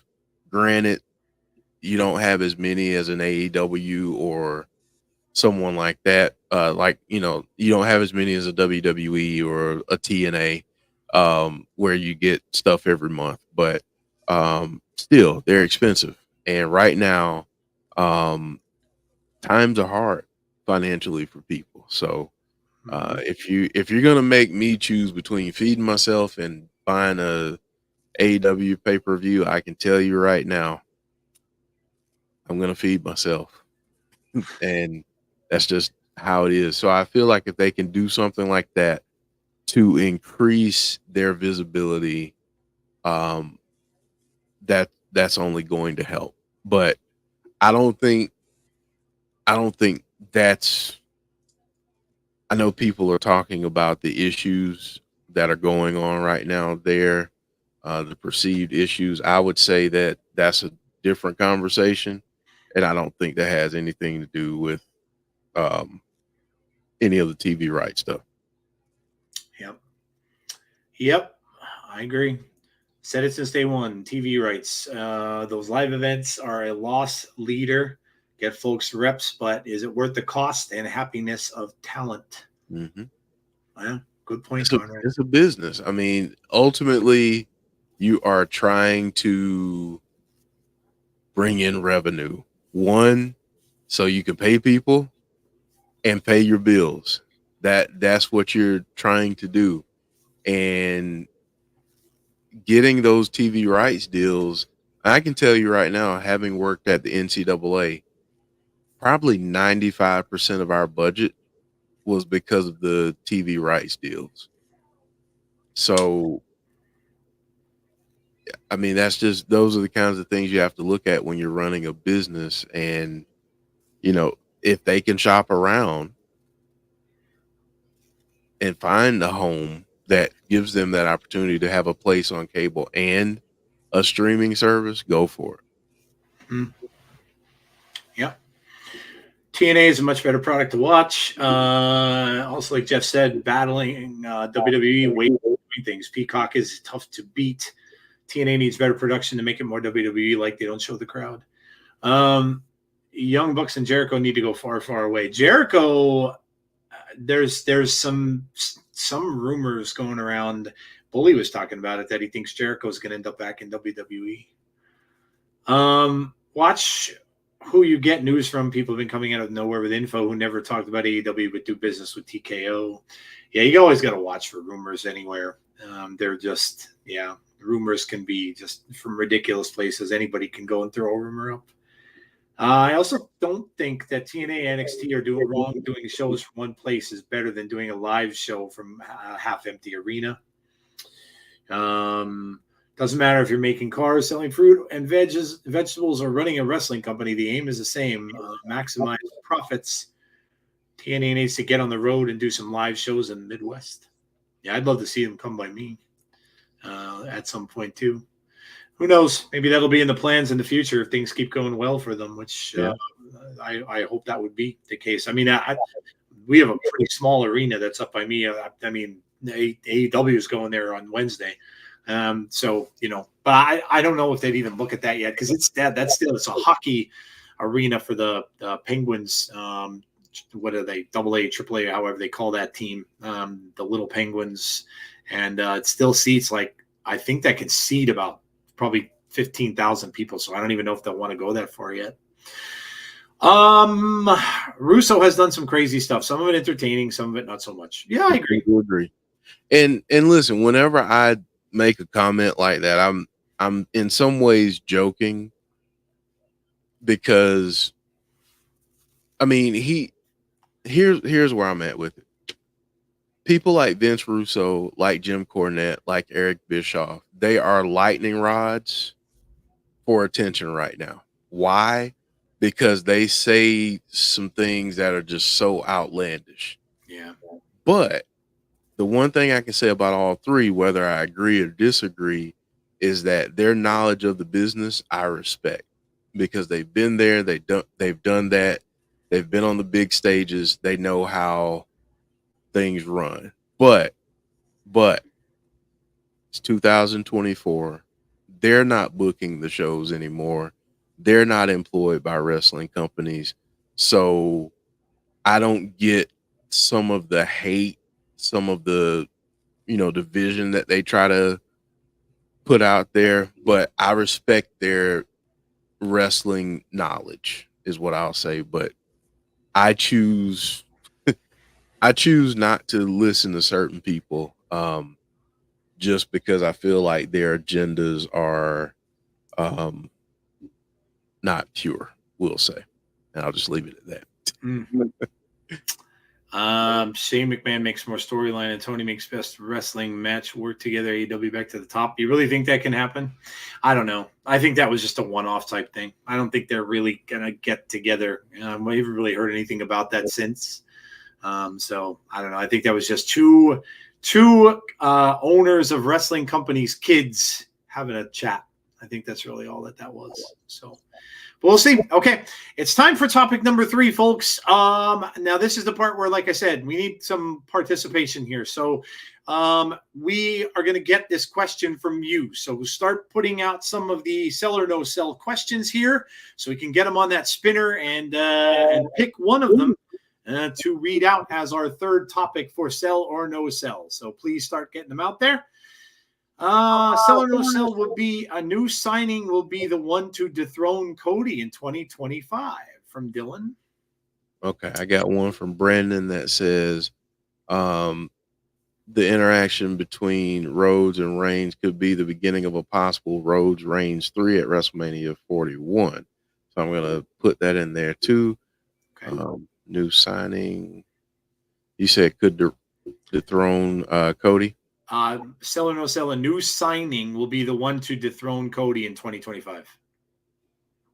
Okay. So someone brand new. All right.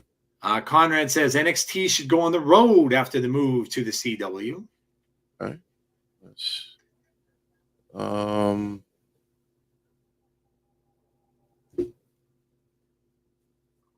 What do we need? 3 more? No, let's see how many we got here. We need 1, 2, 3, 4, 5. Okay, we need a lot more, guys. 5 more. 5 more. Here we go. Brandon is another one. Is the learning sell or no sell? Is the learning tree Jericho's worst gimmick he's done in his career? Wow. Sell or no sell? The learning tree is Jericho's worst gimmick he's ever done. Bonus Baby has one. Sell or no sell, we will get some TNA participants in War Games or an entire TNA War Games match. System versus Hardys, Nemeth and Hendry. Got to say that properly. War Games. John G., I think this is one from him. Sell or no sell, Sammy returns with the old bloodline. So Sammy would be like one of the people that would help Roman and possibly Cody. Got one from Andrew. Speedball reclaiming the X Division Championship from Zach Wentz was a mistake. Ooh, okay. Sell or no I like that one. Little controversy there. Yeah. And then AB has one as well. Josh Alexander is leaving TNA. Okay. Let's see here. I'm writing that one down right now. Josh leaving TNA. Okay. All right, let's get this spinneroonie. All right, guys. While he's spinning it around, I just have to say, thank you all so much for coming. This is a big crowd for us on a Sunday night. So thank you so much for watching. I don't know how many of the split is of Facebook and Twitter, but 120 people are showing up right now that are watching the show. So thank you so much. If you are not subscribed to the YouTube channel, please do. Also drop a like for us on the video if you can before you leave. It always helps us out with that nasty algorithm thing. And hit the notification bell if you like the show and you want to know when we have future content. So thank you, guys. Appreciate you all coming out on a Sunday night when there's football on. So we have a winner, and we have a winner. That's NXT should hit the road after debuting on the CW. So no sell. Okay. So there it is, guys. Sell or no sell. NXT should go on the road. Wow. this is a tough one. Kind of like them in the Performance Center, but I mean, we've seen them have some success doing that.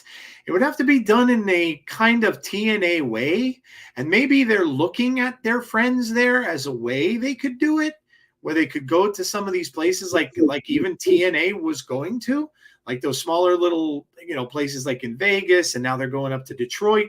Some of these little smaller areas, and maybe got them thinking a little bit that, hey, we could probably do this and continue that relationship with them. I kind of like it. I kind of like the idea. Yeah, you know what? Why not? I'm gonna sell it. I kind of like it. I think they could do. I like it, man. I mean, look at the talent that they have there. The combined with TNA thing, which I don't know that's gonna. I don't know that that's gonna end anytime soon, and the fact that they've got names coming in, like the Motor City Machine Guns are supposed to be there. I mean, it's going to sell tickets. So, yeah, I kind of dig it. I don't know if it would happen, but kind of interests me. Go ahead, Jeff. What do you think? See, I'm in a weird spot on this one. I think I'm kind of 1 foot no sell, 1 foot sell, because, thinking about it from, which I feel like I've done this a lot in this episode, is talk about the business of it. It costs a lot of money to tour. So I think if you open it up and maybe you did 2 weeks before a PLE, and went to towns that were near where your PLE is being held, I think that might be a good strategy. But I don't think doing it weekly with as much wrestling as there is, and we already kind of feel like the market is a little oversaturated in some ways. So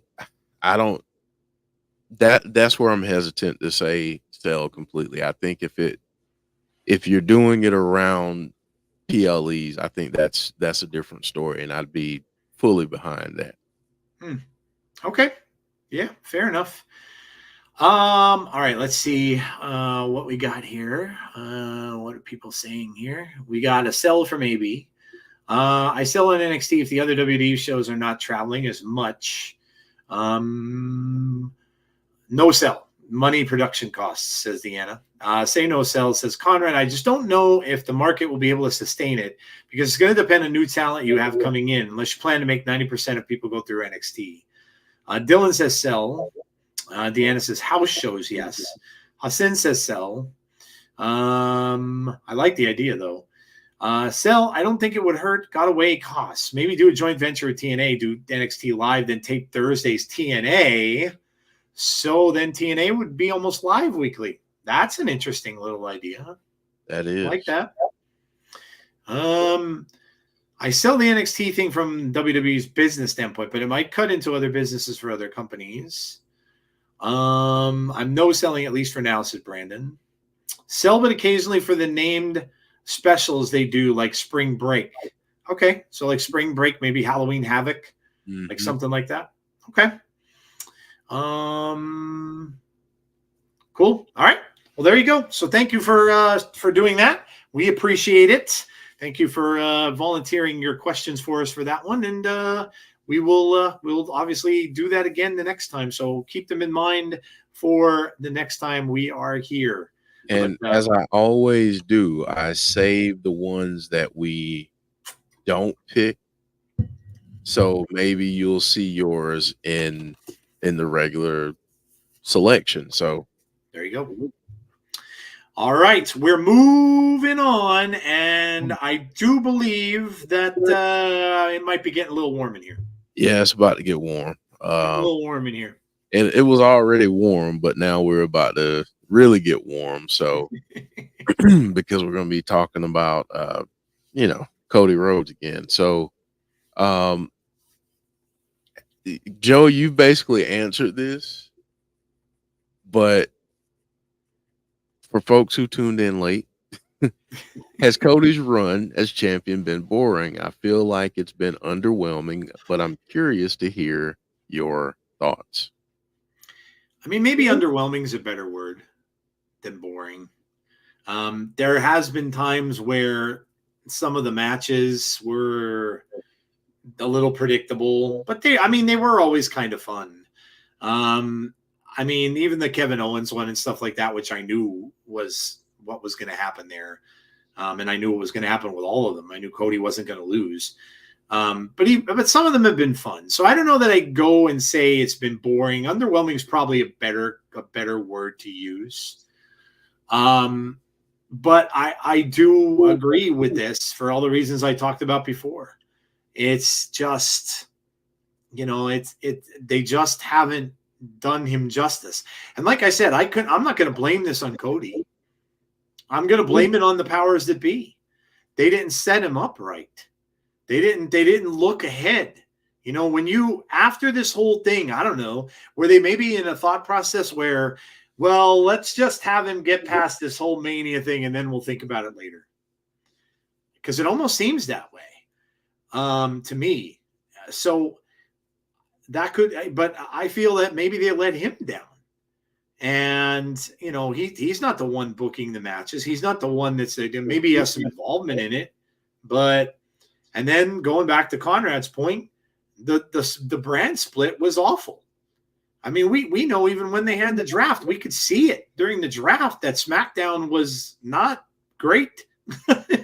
So, and then they sent him there. But like I said, I don't know if I would love to know, but I don't, whether or not he was contractually obligated to be on that show, which could be.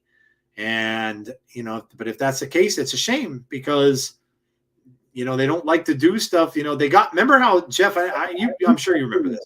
Remember how people would crucify them when superstars would all of a sudden start appearing on other shows? Yeah. Yeah. Oh, they can't be there because you drafted them and they're supposed to be on the other show. And because they were jetting people from one show to another, people weren't liking it. So obviously that's not something that they're probably going to do anymore. But they have to figure this out because now, I don't know. Maybe they don't have to really for the end of this year because I don't know that Cody's going to necessarily have many more title defenses. Like I said, Saudi would be the only one I could think of. That's even coming up down the road where the champion would defend his title. They certainly don't do it at Survivor Series. So he may only have one more title defense this year. And the way it's looking, it's more than likely going to be the bloodline again of some type. So I don't know. I just think that they just didn't do him justice. And I think that's why a lot of it is how it is. And it does seem like it's very repetitive. I never one time felt that Cody was going to lose or even close to it. I never, ever, ever thought for a minute that he was going to lose any of the matches he had with any of the people that he wrestled against. Never for a second. And that is just because the heels aren't built up enough. They weren't there. And it just so, yeah. So, yep, that's my answer. Yeah.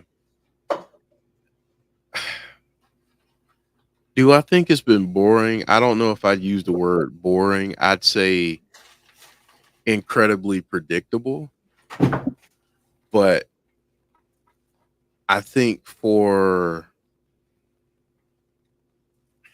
Cody, and this is the benefit and the curse of having a storyline like the Bloodline storyline. We all knew that no matter who it was that defeated Roman, whenever that would be, they would have to deal with members of the Bloodline. Now, I think because the Bloodline storyline lasted and is still going on as long as it has, I think that has something to do with it. I think the fact that Cody has had such a long history with this group also being his arch nemesis to his story.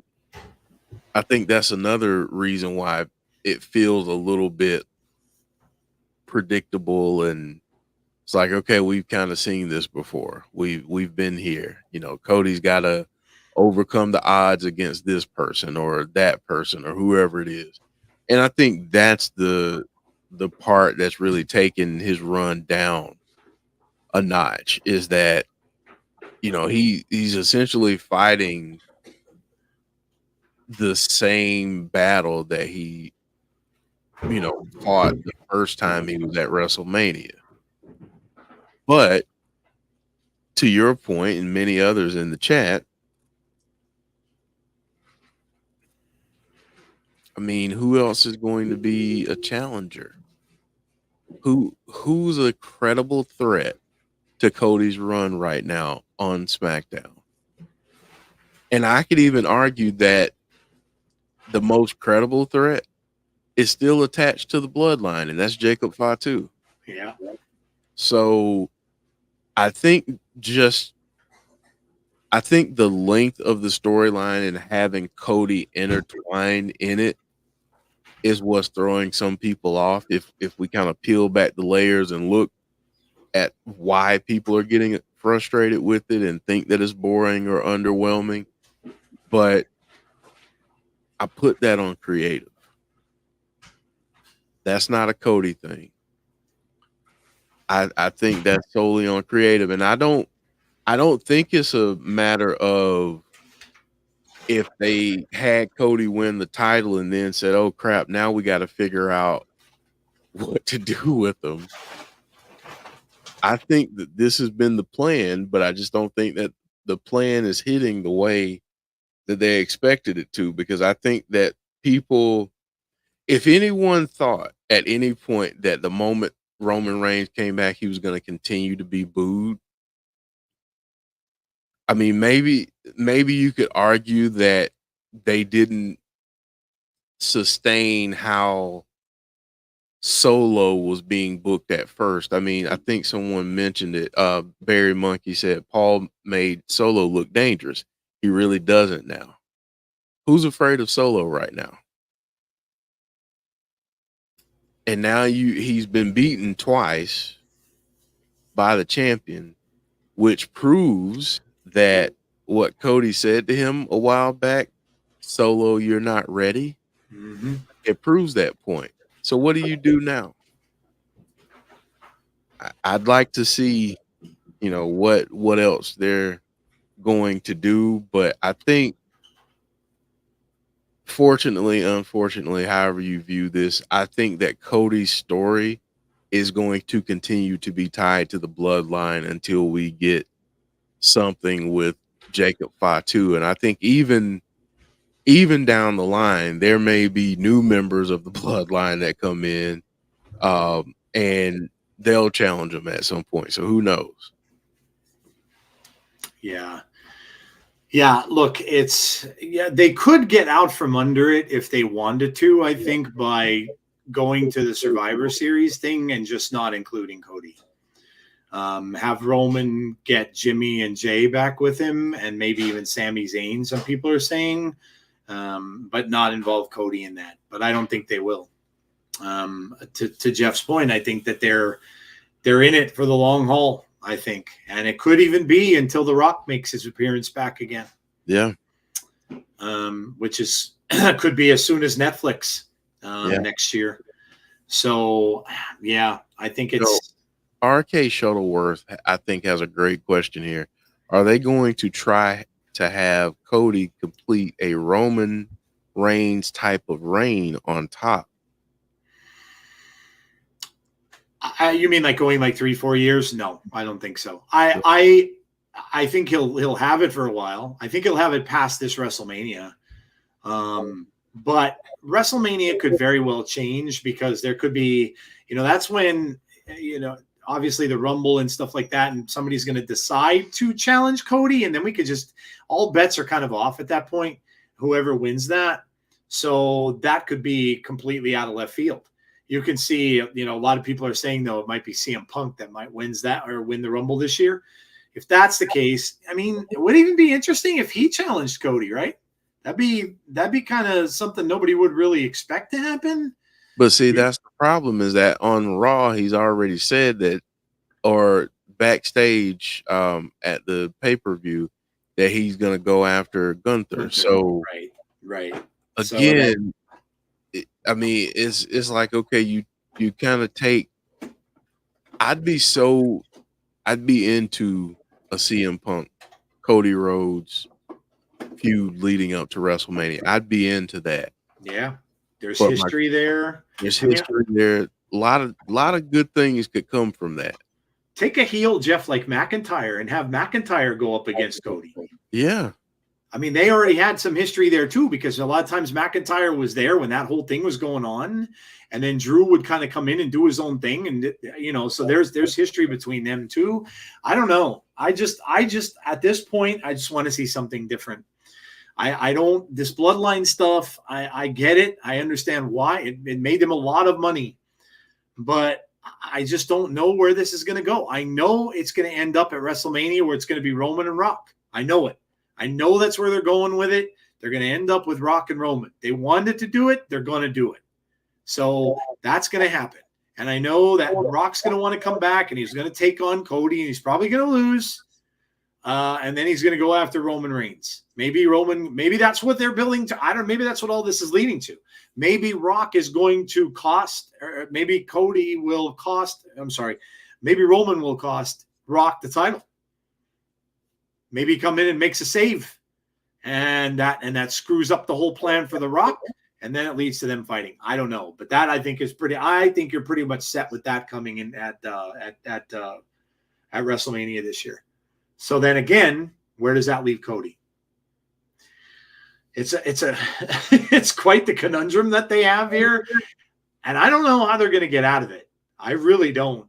I really don't know. But I don't think it's going to be that long of a reign for him. I know he's not going any. What was Roman's 3+ years? Oh yeah.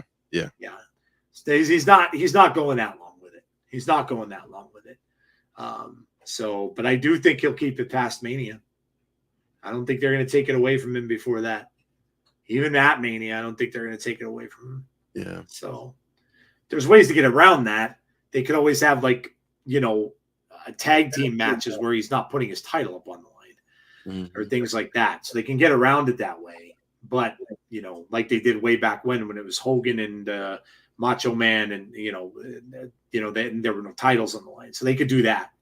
But I definitely don't think it's going to go as long as Roman's. I think that was I'll be honest with how impatient most wrestling fans are, especially the ones online. I'm surprised that bloodline feud lasted, or bloodline thing lasted the longest it did. Oh yeah. But I really, really am. Yeah, because people are so impatient, and for it to continue, I mean, it's still going on. It's not like it's ended still. I mean, it's still going. It's just that now the title is not tied to it with someone in the faction holding it. Now it's just tied to it by another person having to fight everyone in the crew off. So, but I mean, it's been a good story. I mean, don't get me wrong. I've enjoyed it, but this comment from Barry Monkey, COVID and the no crowds really helped Roman Reigns establish the bloodline's dominance. To use EC3's phrase, Roman and Heyman were able to control the narrative on the build and the longevity. That is a great point, because again, before we saw Roman back, the last time that we saw him, he was playing in dog food with Baron Corbin. That was the last time that we saw him before that. So yeah, I agree, because I don't know how the fans would have received him, and this was before they started doing the Thunderdome stuff too. So yeah, that's a great point. That is a great point. Yeah. The bloodline thing lasted because creative came up with something. The only way Cody can last is if they're creative enough.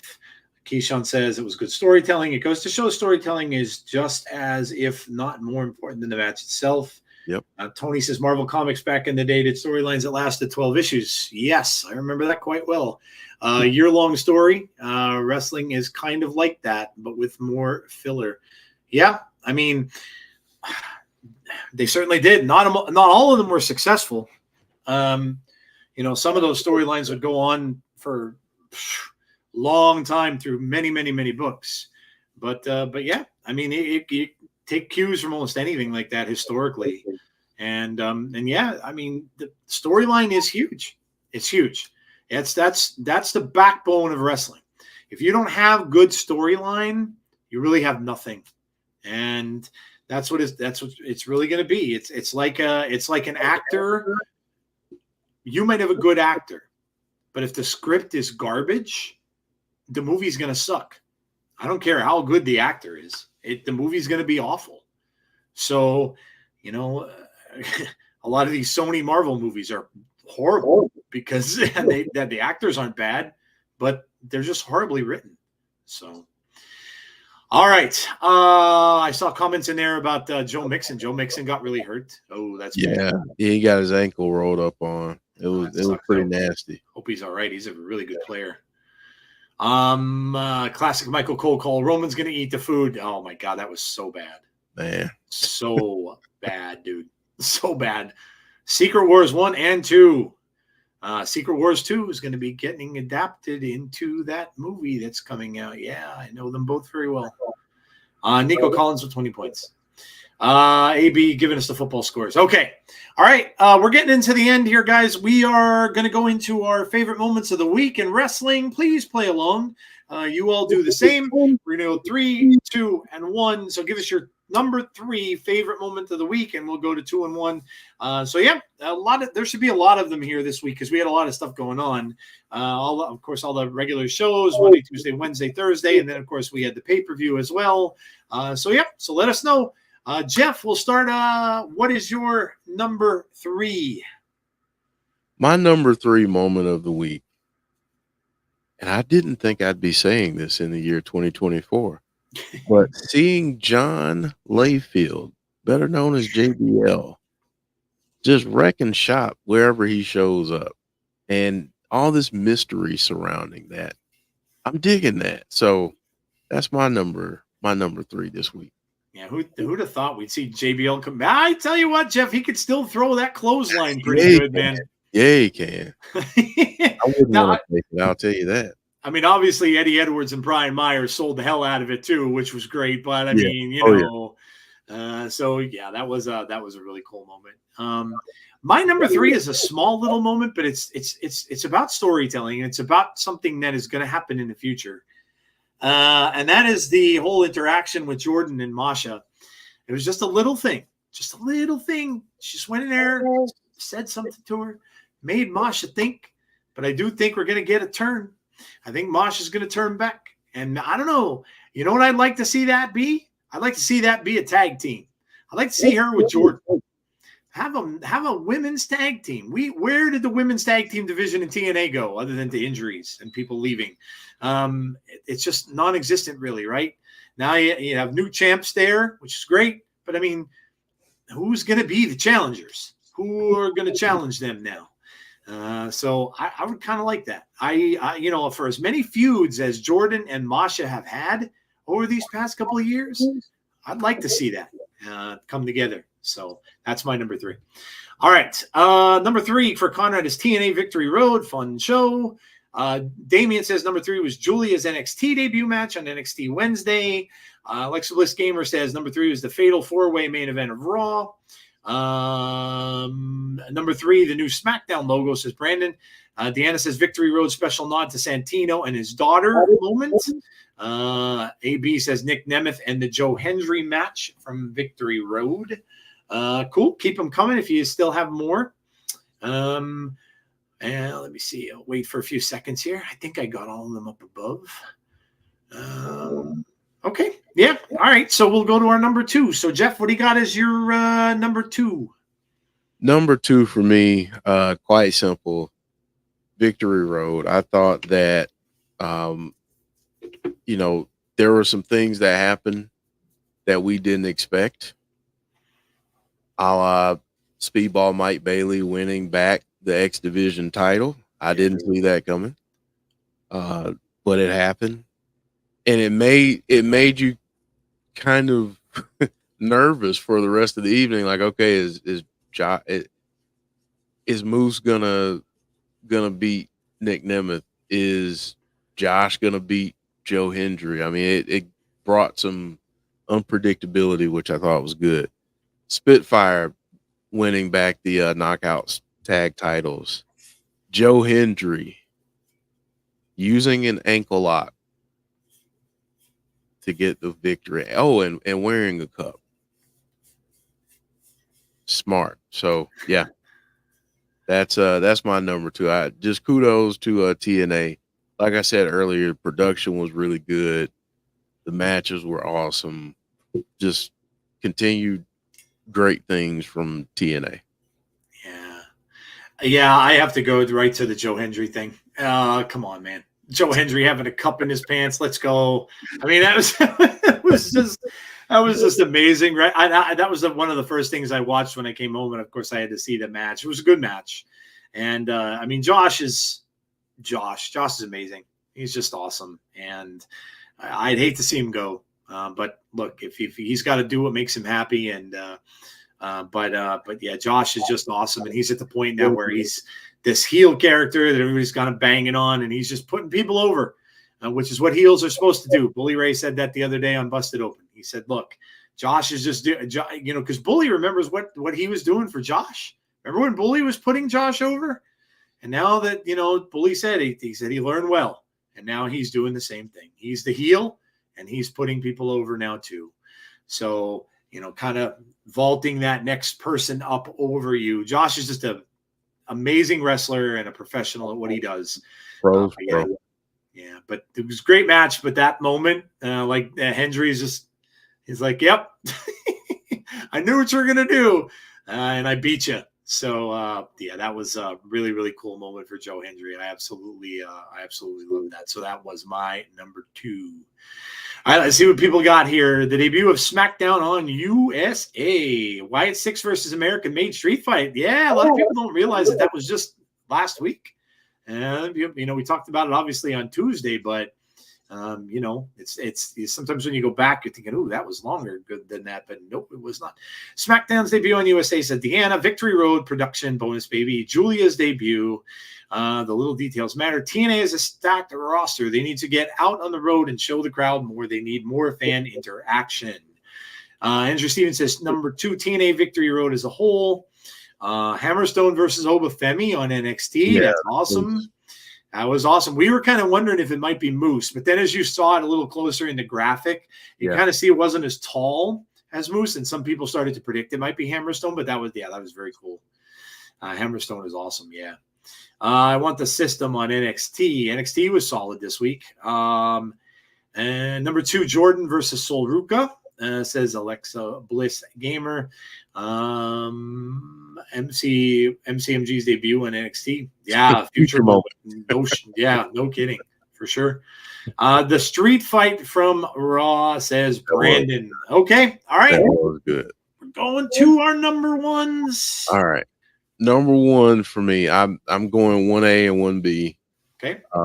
My 1B is I never thought, like if you had asked me last year if someone would get the phrase walking wiener over with the crowd, I would have said there's no way. Like there's no way. Joe Hendry got that over with the crowd, walking wiener. Everyone was chanting it. Heck, there was even a sign that said it. So well-made sign too. It had a little hot dog cart and everything on there. Yeah. So I mean, good stuff. The other thing that really stood out to me this week was that video package that we got from Wendy Chu and Rosemary. That was amazing. It made me think of Decay in its, previous stages. I got a little bit of Sue Young vibes at times. So I was very happy with that on Tuesday. So that's my 1A. Yeah, I might do 1A and 1B too. My 1 and 1A. So my 1A is gonna mirror Jeff's with the Su Yung and Rosemary promo. You guys all know I love horror in wrestling, so of course I'm gonna pick that. That was absolutely awesome, and like Jeff said, it did it. But you know what it reminded me a little bit of, with just the two of them there, was the Demon Bunny thing. Yeah, when Rosemary used to do that with Bunny. That brought back memories for me too. I thought that was amazing, and I hope that they continue that. And then my number one was how great, because look, this could have been kind of a mess, but the street fight was one of the best choreographed street fights I've seen. I'm not saying something when you know that you have a group of wrestlers who've been out of it for so long. They haven't been wrestling much at all. And that Wyatt 6 street fight against American Made, I thought was just done extremely well. We talked it up on our Tuesday show, and I thought it was absolutely done amazingly. Like the whole thing, I told you, I loved the moment when Nikki gave him the German, and then you could just see it, like, Nikki was just so out of character right at that moment. And you just tell like how happy she was after she did it. When she got that, you know, there's supposed to be all these horrific characters and stuff. After she did it, she gets up and she's like, yes. And that whole thing was amazing. I freaking love that. And then when they buried Rowan with the chairs and everything like that, and he busts out of I mean, come on. It was done so well that, like I said, one of the best, I think, street fights I've ever seen. Street fights are usually ridiculously crazy, and they get to the point where they're just all kind of over the place. But this was done extremely well, and was a very entertaining, fun for it to start the show off. They let it go for as long as they had to, because no commercials, which I thought was even better, because when you interrupt stuff like that and then all of a sudden you're coming back and you see they're in a different place than they were before, and it's kind of a mess. But they did so well with that. I thought it was done just completely well. Loved it. All right, so there are number ones. Let's see what everybody else has here. Joe Hendry, smiling face on a nut cup. It's this bonus, baby. Alexa Bliss Gamer says Wyatt 6 street fight. Conrad says Hell in a Cell for Bad Blood and Raw going back to 2 hours. Street fight, and B, Roman and Cody joining forces and teaming up at Bad Blood. Cody Roman Bloodline Saga says Brandon is his number one. Number 1A, Wyatt 6 street fight. 1B, the unlikely alliance of Cody Rhodes and Roman Reigns. 1A is SmackDown season premiere. 1B, Nick Nemeth versus Moose, and Spitfire getting the Knockouts title back at Victory Road. Eric Rowan using the barricade. Yeah, I mean, how good was that? When do you see somebody do that? I don't think in wrestling, of me watching since I was 8 years old back in the 70s, that I've ever seen anyone take a barricade and smash someone with it. I've never seen that before. So there you go. That's a first from a guy who's been watching this since right? It was holy shit. Like, I mean, come on. I've never seen that even going back to wrestling in the 70s. So that was awesome. The Miz is so good he can do a storyline. Most anyone, if you think about it. The cage match was solid. And let's see. I would love to see the Miz as U.S. champ versus Mark Briscoe for the belt at WrestleMania. All right, guys, there you go. There you have it. So that is going to wrap up this episode of Between the Ropes. We hope you had a good time. There was indeed a lot to talk about. Hope you all enjoyed it. I know we did. And so before we go, we are coming back. We will be back on Tuesday for, of course, our Fireflies Forever show, which will spotlight all that good Wyatt 6 stuff. We'll see what happens on tomorrow night's Raw.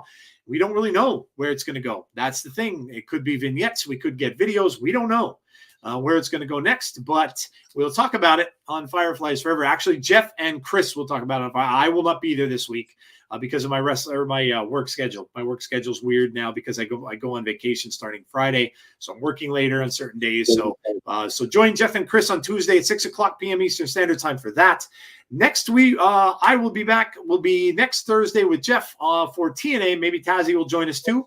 8 o'clock p.m. Eastern Standard Time. Don't miss that. No, I'm sorry. That should be 7:45. That's right. Yeah, we got to change. So sorry, I'll change it. It's all good. 7:45 p.m. Eastern Standard Time for TNA because we watch now with the app. So join us for that. You're not going to want to miss that because that's going to have a lot of stuff going, talking about everything that happened at the pay-per-view and moving forward. Maybe we'll get JBL. We'll see. We don't know. And then, of course, we'll be right back here next week as long as everything's good. If there's nothing going on a Sunday, if there's stuff going on Sunday, obviously we won't be here. But if there are or if there aren't, we'll be right back here next week on Sunday at 8:30 p.m. Eastern Standard Time. All right, guys, that is going to do it for us tonight. Thank you so much for joining us. Please make sure you drop a like on the stream before you go. Make sure you subscribe to the channel if you haven't already and hit the notifications bell to be notified about when we have future content. Other than that, please have a great rest of your night and a great rest of your weekend. Please stay safe. Be kind to one another always, especially on the socials. And hopefully we will see you all for the next episode of The Insiders. Have a great night, guys, and we'll talk to you soon. Don't be a dick.